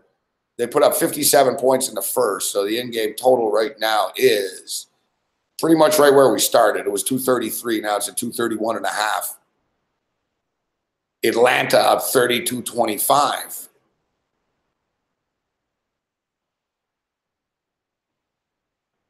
I don't know what happened in the Oklahoma game in the second half. Let me check.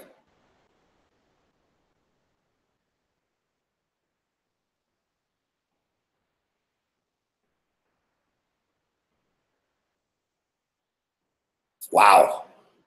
They got smoked again.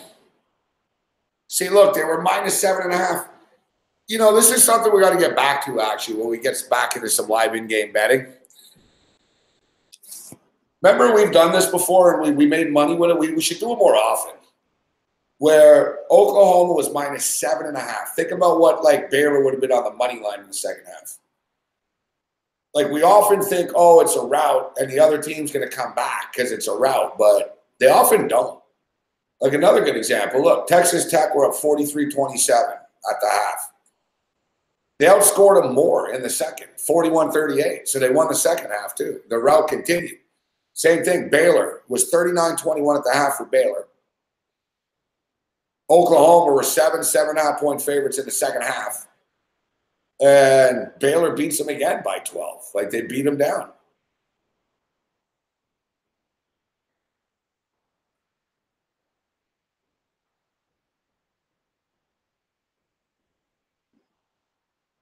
Man, this chick's got an incredible ass. Like, there's actually gymnastics on. Alabama versus LSU gymnastics. This chick on LSU is pretty hot, too.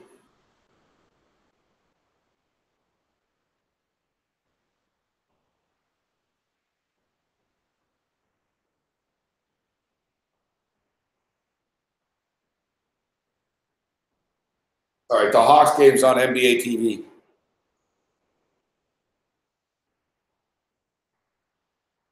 Wow, 39-27. So a little spurt of points here. I think the over's looking good. I think the over could hit here. Nice the pace, like they're going back and forth here. So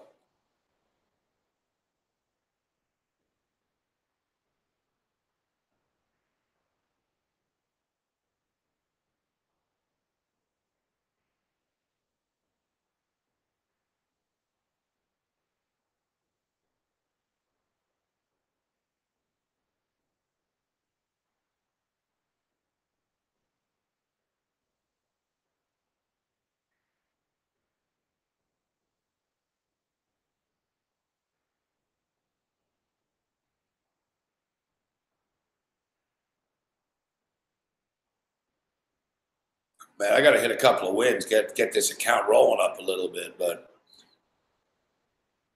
we are going to be able to. We are going to be able to get in some action on the Super Bowl, though.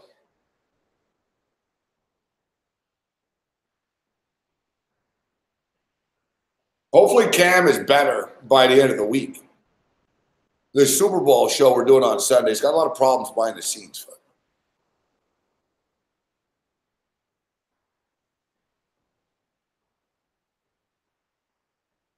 This industry is a real bitch, man. You know, you roll with it. You try to have fun. It is what it is, but.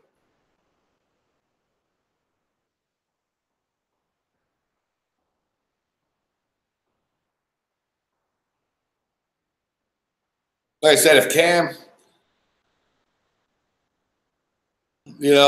can't make it down on Sunday, I don't know if we can pull the show off. Like I said, I don't know if Corey's flaking out on the Sunday about the pregame and the time, and I don't know, dude. Like, it's like I'm a quarterback on a team, but I got teammates fucking like feuding with management and fucking, I've got to fucking get people in the mood to do shows, and like it's fucking, you got to be a pro. Just show up, do the fucking show, right?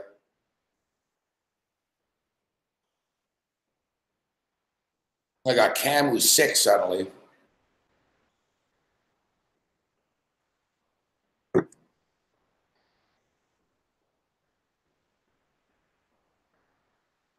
Like, there's not a lot of people in this business that you could fucking wouldn't know that they're going to be alone, and they start a show and they're like, "Go," you know, for 3 hours.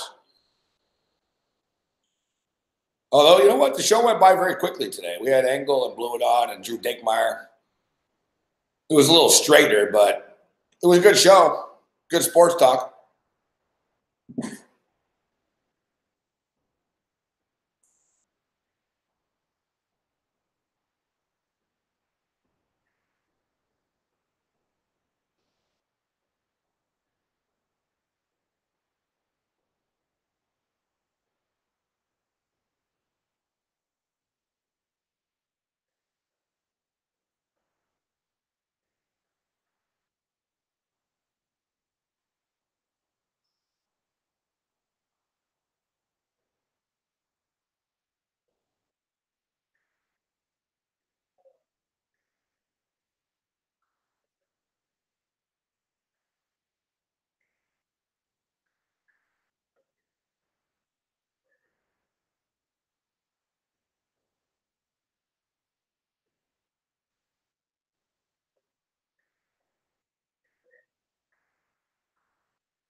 Yeah, Engel was good on game time decisions. It's funny. It's funny because all the kids at fantasy, they all don't like Engel. They don't dislike him personally, really, but they're like, oh, on the air, I don't know what to talk or whatever. I get along with Engel on the air because Engel's actually been around and he knows things. Like Engel's actually prepared. Like so much so, like Engel was asking me during the commercial breaks, what are we talking about next? And he likes, like, I want to be prepared. I was like, I don't know, dude. I was like the fucking Super Bowl. I was all rattled today, to be honest. Show was good though. I got pissed off at the beginning. Yeah, Engel's got his takes, and at least he backs it up. You know what I mean? I got no problem with Engel. Blewett's better guest too. Blewett's a good guest. He's too mellow as a host, but he's a good guest. Like I like Mike as a guest a lot. Like when I do the show on, like when he's the host, it's like it should pick it up the pace.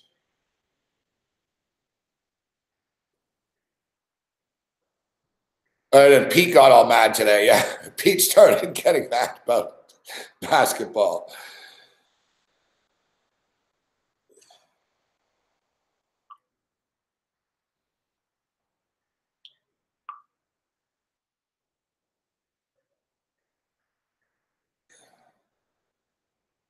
Oh yeah, we're doing that Wednesday.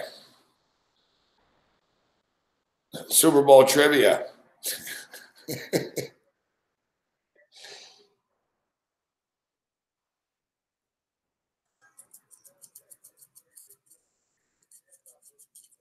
Yeah, Corey's worn out a bit. I don't know if he needs a couple of days off or he needs to recharge the batteries. Like I said, it's not easy to grind every day, the battle every day.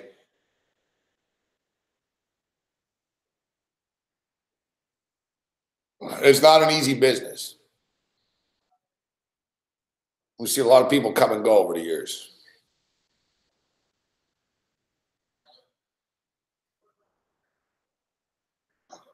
Yeah, I told the story better on Twitter last night, Sinbad, than the show today.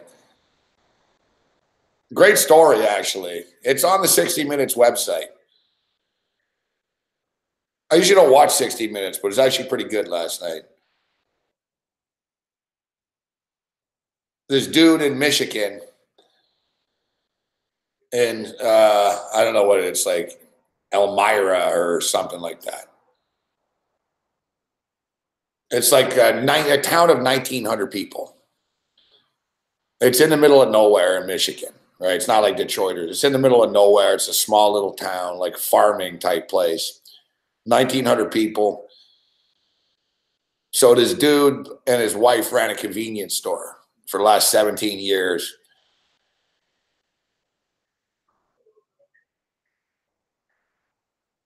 Well, no, the thing is, Kyle, when I told the story on the morning after, I had 2 minutes to do it. So I couldn't get too detailed. I had to blast through it. Time's in a premium on that show. So the guy worked in a convenience. He owned the little like corner shop in the little town, the convenience store, and he sold lottery tickets in a convenience store. And he retired. Fuck, he sold the store, and he was going to retire. Like just him and his wife were just going to hang out on their farm and take it easy and stuff. And the thing is, the guy did have a fucking like an accountant degree or something. He studied math and accounting, I think, at Western Michigan University, like years ago, but whatever. So he's good with numbers type thing. He said, I've always been good with numbers and accounting. And, he had a degree, Western Michigan, whatever. And so he said he saw this new lottery game and he read the brochure about the game. He's a convenience store guy. He said it was the last day at the store type thing. He goes, the last day at the store, they started this new game. And he goes, so I saw the game when I read the brochure about the game. And basically, there was a $5 million grand prize in the game called Windfall. $5 million prize. But the thing is, if no one won the $5 million, it didn't build. The money would trickle down. And it would pay out like bigger to the people that, had 5 out of the 6 numbers or 4 of the 6 numbers or 3 of the 6 numbers. So basically, I guess if you had 3 of the right numbers, you got $50. If you had 4 of the right numbers, you got like 500 or 700 or something, 800 back. So on the windfall. So he sort of clued in that he was looking at the odds and stuff, and he realized with the windfall that he could pretty much cover himself, by playing 3 numbers. So he did the math in his head, and he figured it's sort of like playing a parlay. If I take both sides and then I take both sides of that, then I just need that and I'll win profit no matter what happens. So in his head, he fucking thought, you know what? If I play a bunch of 3 numbers, my odds of getting the money back are really good in the windfall. But he said he thought that he wouldn't be the only one to figure it out. Right? But he did. He was the only one. So the first time he played, and not a lot of people played the game. That was another thing. So he was really like one of the only people playing it almost. So like he played the game, and the first time he did it, like to test his theory, to test the theory, he bet $1,100. So he didn't tell his wife or anything. He bet $1,100 on the lottery. So he went to the store and he bought $1,100 worth of tickets. And the first time he did it, he got $1,800 back. So his little math proved to be correct. And so he did it again for $4,000 the next time. He bought $4,000 in lottery tickets, and he got like $6,700 back. So then he realized he was onto something, and he told his wife, listen, I discovered something with this lottery. I wasn't sure it was going to work, so I didn't tell you, but he wasn't hiding it from her. You know what I mean? He basically stayed and he goes, listen, and he explained it to her because he told her he wanted to start putting real money in on it, right? He didn't tell her about the 1,000 or the 4,000, but he said, I think we should start like playing bigger amounts. And she was in. So he played 8,000, he played 16, he built it up progressively. And it got to the point, man, where he was playing like $700,000, $800,000 in tickets at once. What did he say? 4 times a year, $700,000 or $800,000. It was like 4.6 million in a year he bought worth of lottery tickets. So he won so much in Michigan, they shut it down. They shut the game down in Michigan because he won so much. And he won millions over the years. No, he did this for years. The game went on, like I said, so it wasn't like some weird, like it wasn't like a big hustle. And he wasn't taking them for millions, basically, right? I mean, the lottery didn't really raise flags with the lottery because they were like, wow, we sold 1.2 million tickets and like no one won, someone, whatever. So that's the only thing that it never raised suspicion or anything. That's what happened, though. You know what it was? He shared the secret with people in his town, Grinch. Like he told people in the town about it, like a few of his friends, and they started investing. So he was buying the tickets. I guess he knew, like he was going to the corner store that he used to own even. So I guess no one really caught anything, but that's how he got nailed, basically. That's how it came to an end. So he crushed it in Michigan, and they stopped the game. And I guess he made like fucking, $5 million or something. And he was very happy and content. And he was like, now we can really retire. And it was funny. And like, he sent all his kids to school, college scholarships for everyone. And I guess one of his kids went to law school and shit that he paid for.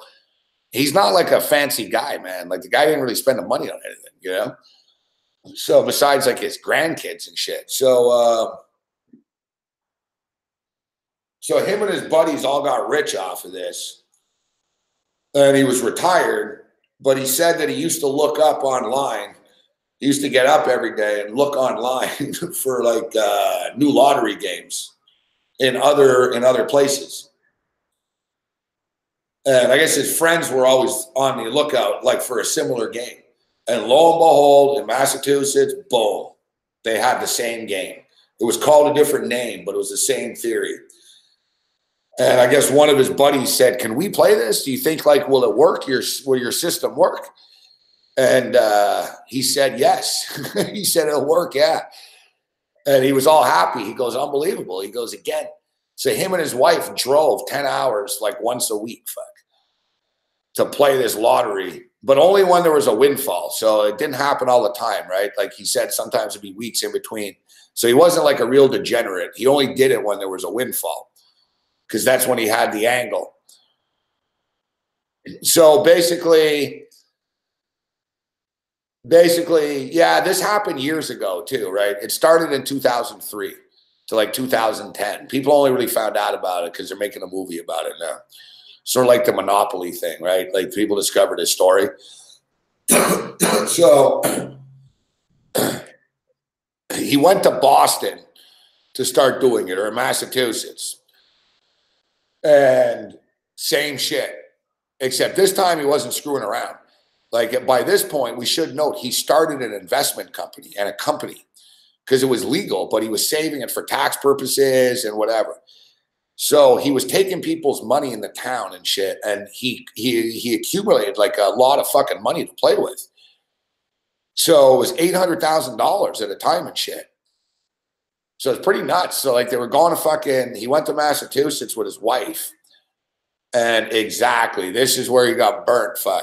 He fucking played like $100,000 worth of tickets at one store, and I guess the guy at the store fucking started talking and said, "Oh man, there's this fucking dude that comes in here and played like $100,000 like worth of lottery tickets," and like he came back the next day and played like more again. And the Boston Globe found out. Some guy that won a Pulitzer Prize and shit, some reporter, fucking found out about some old dude that was buying all these lottery tickets. So of course it piqued his interest. And then they started digging deeper, and it turned out so the fucking cops read the story. The Attorney General of Mass read the story, saw the story in the paper, and he was suspicious. And he was like, who the hell would play this much in a lottery? And they investigated, and they realized that this guy was winning, that it was coming from that area all the time. So he said that he assumed it was organized crime. He said, wow, they must have some scam going, that they figured out. And there were two groups. There were two groups that were winning like a crazy amount of money doing this. And so he assumed it was organized crime. And they investigated, and it turned out it was the old guy and his wife, and the other group was MIT fucking professors. MIT is one of the smartest schools in the world. And so the MIT professors figured it out, and they were crushing it too. It's pretty funny though. That's what I found fascinating, that one farmer and his wife sitting there like in Americana, like seriously, like they with the swing and like the American flag and like nothing around them. You know what I mean? That this guy comes up with this, and then on the flip side, a bunch of little genius dudes come up with it.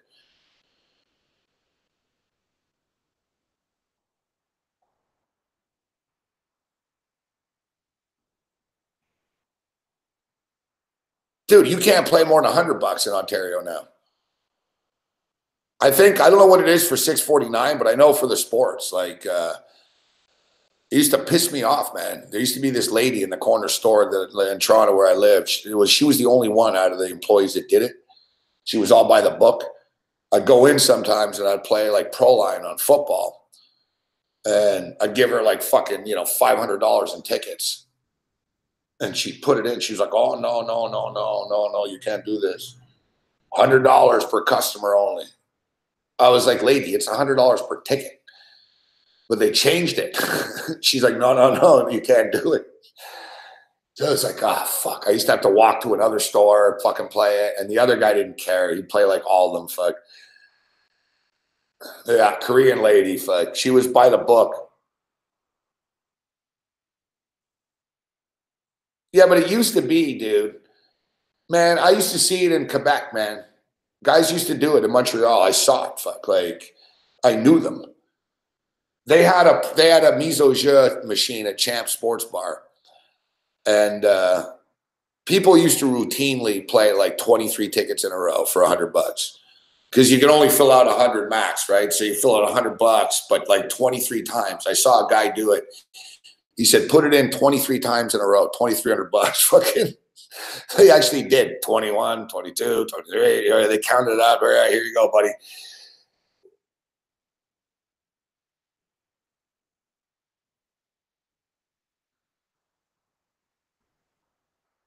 But like Ontario is really over the top. Like if you win in Ontario, they drill you. Like they basically ask you, where did you buy it? What time did you buy it? Yeah, do you go there often? Like they interrogate you. Cam won. Remember Cam won the pools. I think Cam won 8,000 or 10,000. It was pretty good. Like he had a pretty good score. Like he won the pro line pools. Like him and like 4 other people split it, but it was a pretty good score. It was like $12,000 or something. And he was there for like a good hour type thing. Like they just didn't give him the check when he walked in. They just drilled him basically. You know, what store did you buy it? You know, do you go to that store often? What time?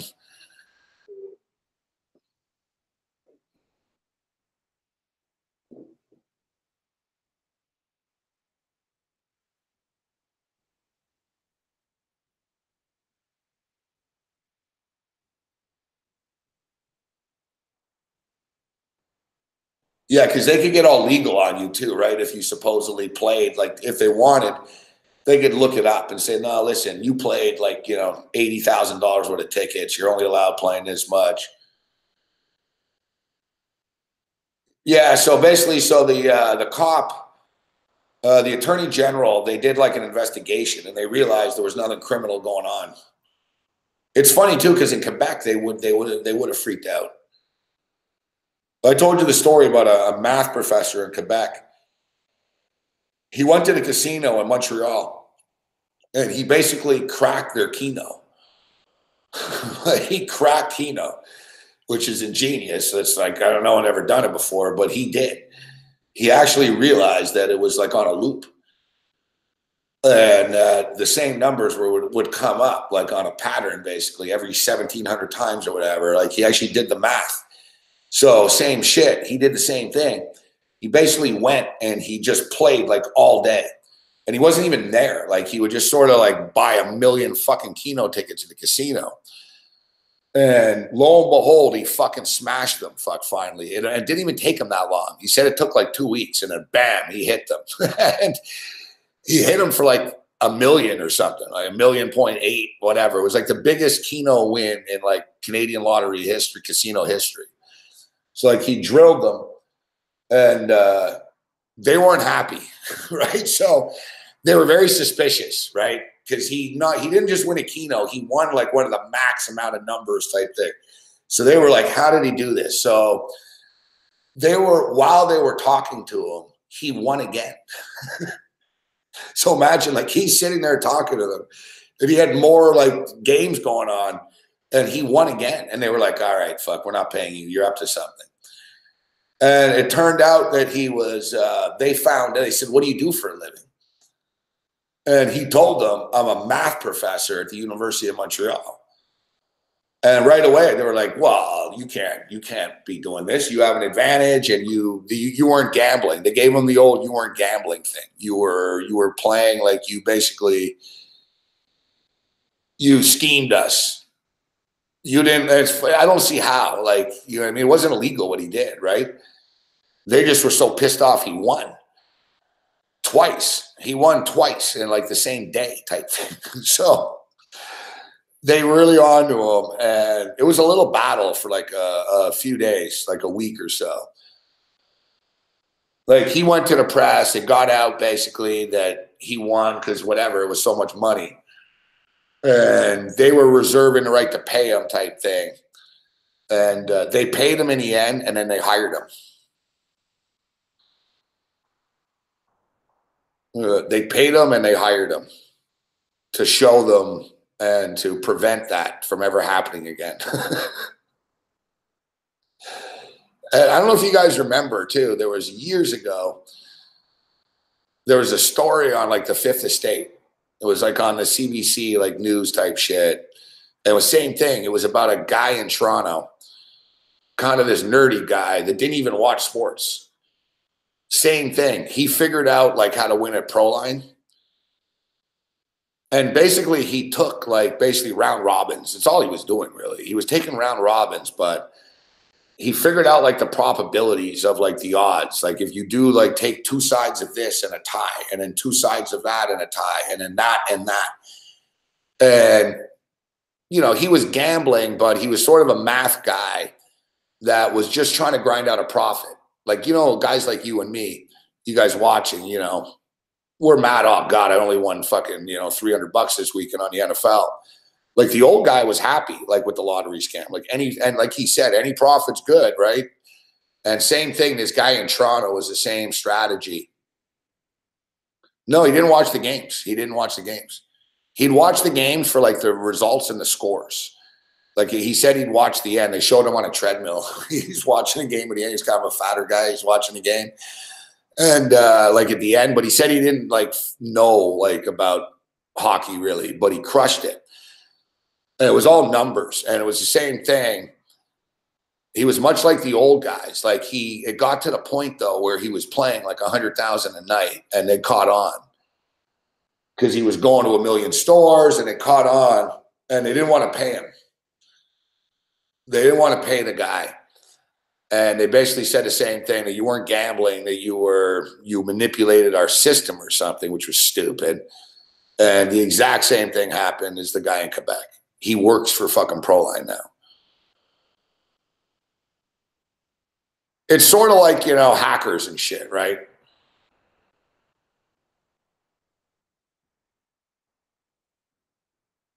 Like basically, like that's the thing now, like in the world, basically, like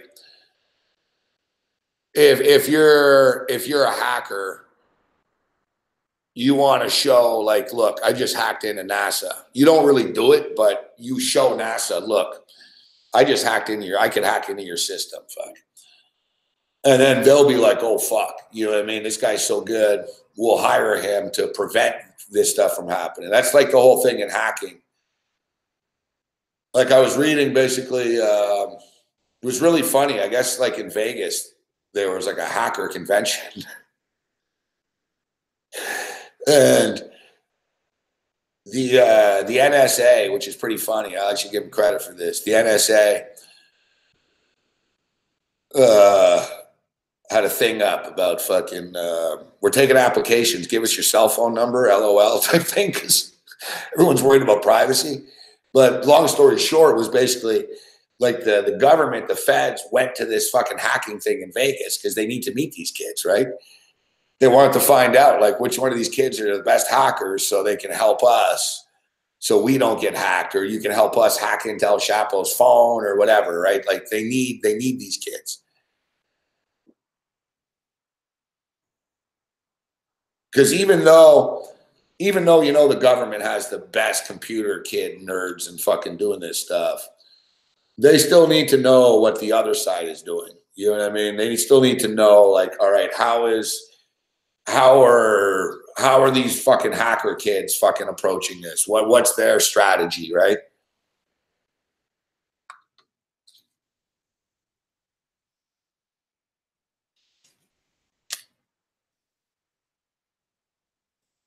Oh yeah, yeah. You walk around there, dude, everyone's hacking, everyone's picking up everything.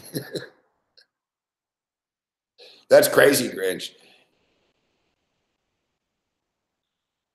And you know the feds are fucking spying on all those kids' phones too.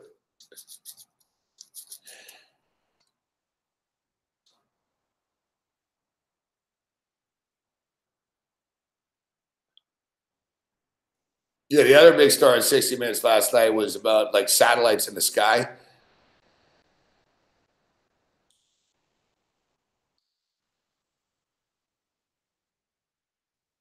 About how satellites in the sky are taking 1.2 million pictures a day.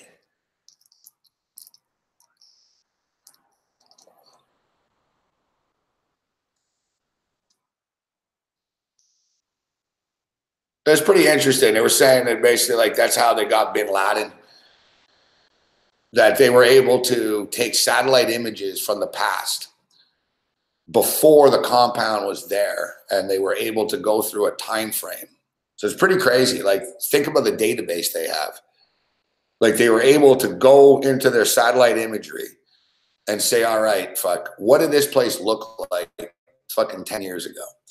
And then they saw when it was just a farm. And then they're like, all right, look. And they actually said they were able to go through the pictures and watch the construction of the place step by step. So when they raided the place, that's how they knew exactly, because they were able to have satellite imagery of the place being built. So basically, Buddy said, so in other words, you can go back in time and grab a specific moment from 10 years ago. And he said, yeah. He said, yeah. It's pretty fucking nuts, man.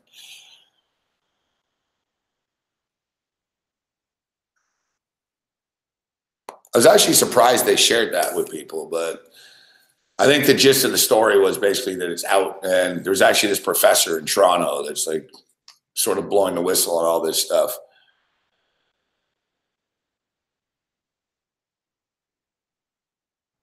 And basically, they were saying it looks like it's like a shooting star. Like, oh, he said all you need is like basically like good like telescope type thing, nothing even fancy. You look in the sky and shit, and he goes, once in a while you'll see like a white light. And he goes, people never really think what it is, but he goes, it's a fucking camera.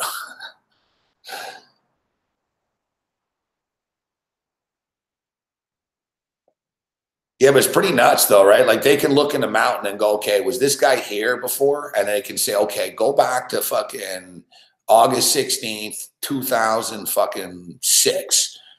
And they can actually go back and look and say, look, there was no road there. There was no, there was no this there. There was no that there.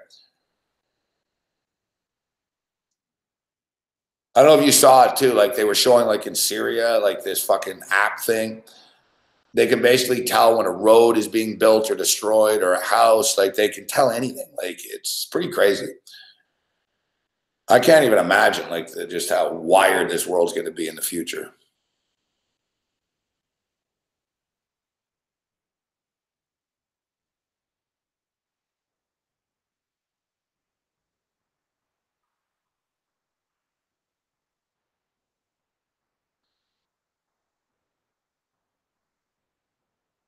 All right, so 63-61 at halftime. High scoring game. Atlanta Hawks are up by 2. I would expect the Clippers to come back. Sort of like the Knicks. You watch the Knicks, same thing. Like, the Knicks every night are actually in games and they fall apart late. Even Brooklyn tonight, you saw sort of fall apart late. Like, Atlanta came out strong here first half. Nice plays. If you had Atlanta in the first half, nice call. But I'm telling you, these bad teams usually fade as the game goes on.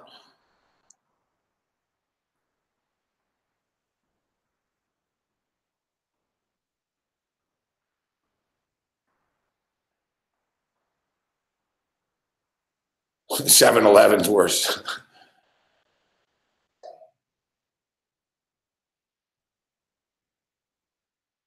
All right, look, the Tampa Bay Rays went cashless. You guys see that? The Tampa Bay Rays are going to be a cashless.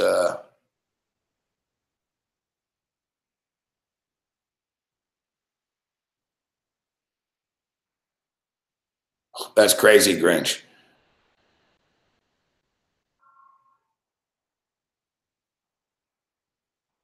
Think, dude. This is the stuff that we know about. Imagine the shit like that we don't know about. That's the way I looked at it, Drew. I figured they just gave up. They're like, it's cashless. No one comes anyways.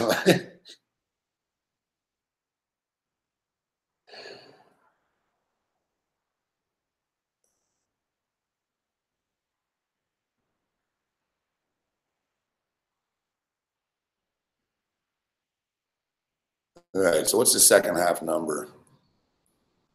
63-61 right now. Second half number LA Clippers -5.5. So they're down by 2. So it means they got to win by 6 now. Or 4, excuse me, 4 overall. And total is 113.5 in the second half.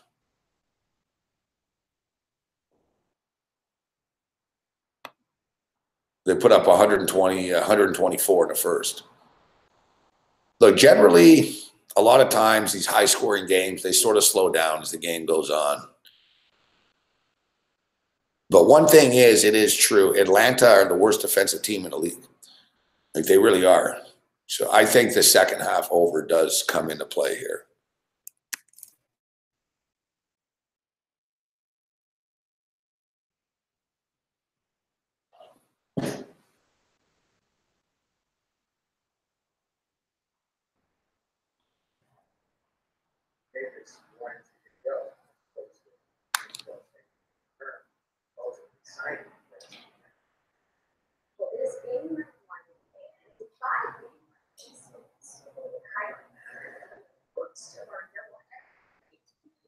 The Pacers were individually t-shirts that both from the Marcus Cousins and the Warriors.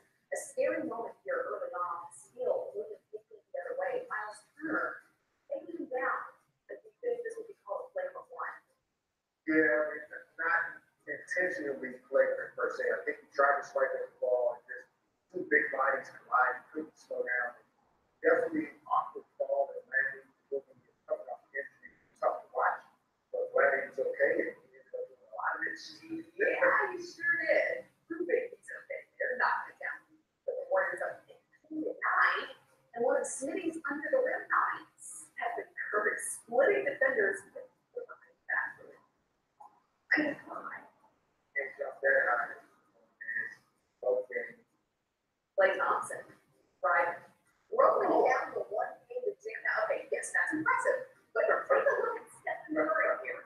I don't know why the floor has been really slippery. Don't vote for Klay Thompson. We're on the way down. No. Excited. Courtesy of Second Spectrum. Here's a look at the top 3 routine. Not for everybody else. Yeah, right. Not really help for a number. That's for 32%. And also added pressure from people who wasn't there. Yeah, it looked like much pressure for Steph there. So nice. Good for 26 points, 6 of 8, 6 rebounds in this one. The Warriors in transition, KD would finish the dunk and the foul. Make that free throw to put the Warriors up 83-58. The best scoring lead of the year for the year. They had done no outside of the sophomore and the side as well. Season 19. Yeah, the Warriors have now added another guy. Really bringing the pressure to the system, posting up, shooting the threes. He's going to be a physical presence in the middle. He's going to get to the free throw line. I'm glad that I'm not trying to worry about those things. 132-100, the final score. The Warriors over the Pacers. Their 11th win in a row. And Tuesday, Lakers on baby. It's on TNT. We've got a doubleheader for you. Pelicans and Rockets at 8:00 at 10:30. Your coverage starts with game time right here on the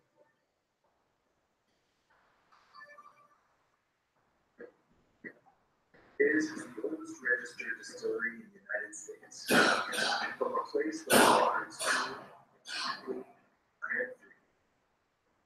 Bourbon, Tennessee whiskey. Charcoal mellow, drop by drop for smooth sailing. It's not the easy way.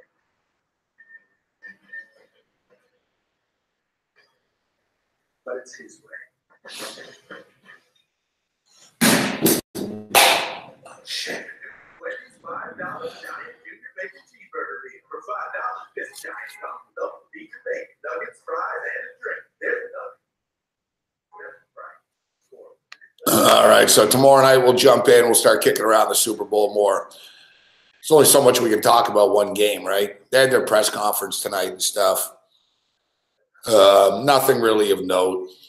I didn't watch it.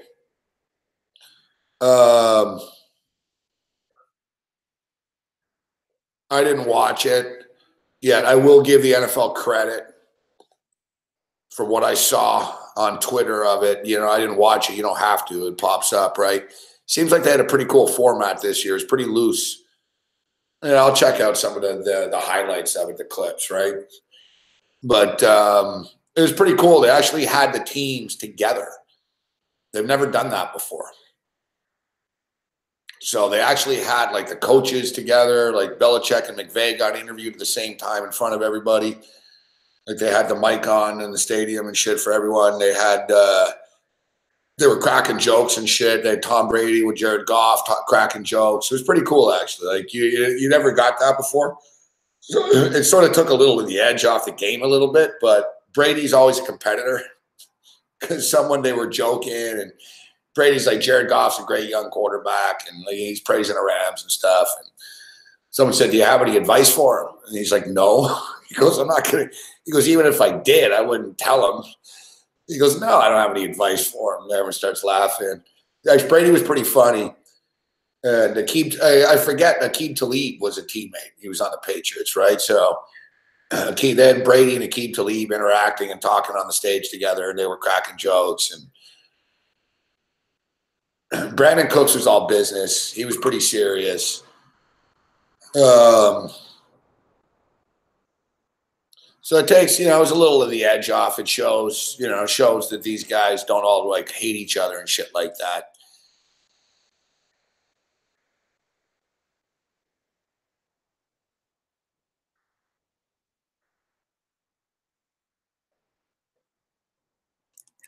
But there was no bulletin board. There was no, Tom Brady cracked a couple of geeky jokes.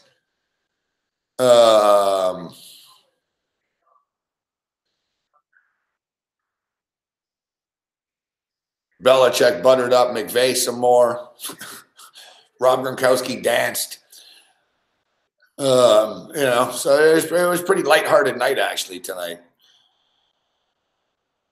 Like I said, the NFL, I've said this for years, the NFL is copying a lot from the NBA. They're trying to, at least. They're kind of geeky though and old, the NFL, right? So they don't really know how to be hip. But I think whoever produced like tonight's show and the conference and everything deserves credit.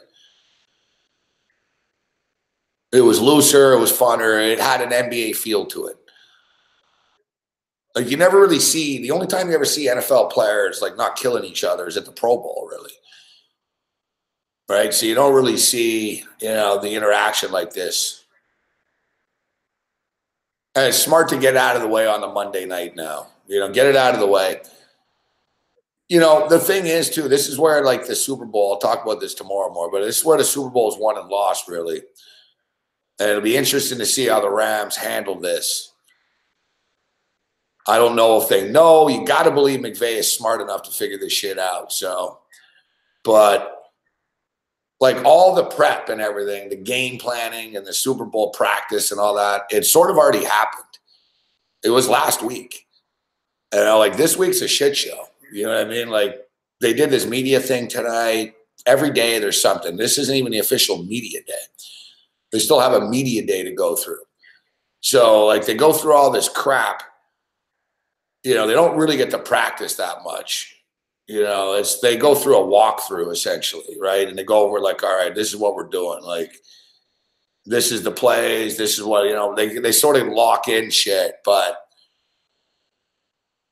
you already have to be prepared. So that's the thing. Brady and Belichick know this. This is their 9th Super Bowl. It's McVay and the Rams' first Super Bowl. So hopefully the preparation, hopefully they're on top of it, but I assume they are. Especially with Wade Phillips. Wade Phillips has been around forever. And McVay's a real smart young guy. So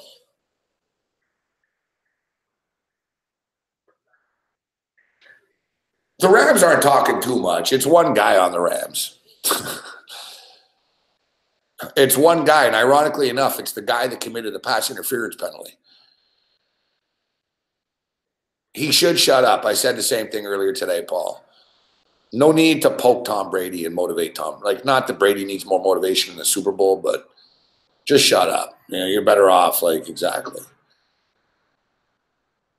Basically, the defensive back, one of the DBs on the Rams, said Tom Brady's old. And he said Tom Brady's old and he's great, but he's not as good as he used to be. So he really didn't, you know. He was actually nice. I mean, he said, hey, it's amazing how long he's been this good. But he said he's not as good as he was. But that's, you know, Brady. Brady gets motivated by everything. I know, of course he is. Yeah, Sean Mannion is the backup quarterback. Yeah, Gritch. Oregon State.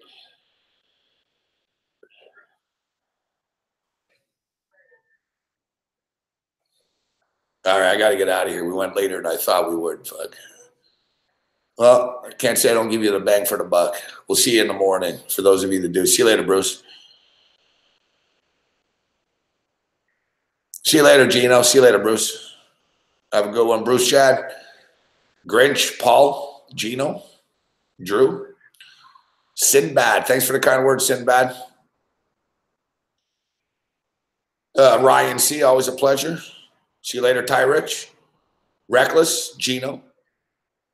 My main man, Kyle Johnson.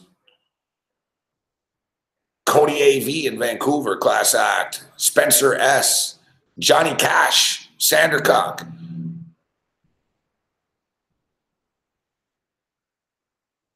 Fanatical Jim. The Henry. What's up, Henry? The Henry. Pittsburgh Brew in the house tonight. Hobgoblin. Larry and Wawa. Lisa. Apathetic Bystanders. Full house tonight. Shano. And Larry Wawa. Michael B. Brett B. The Beast. Jordan Kovacs. Always a pleasure, gentlemen. We'll see you tomorrow night. Feinberg Super Bowl pick night. Picks and props with Feinberg. Other than that, you're on your own. Later.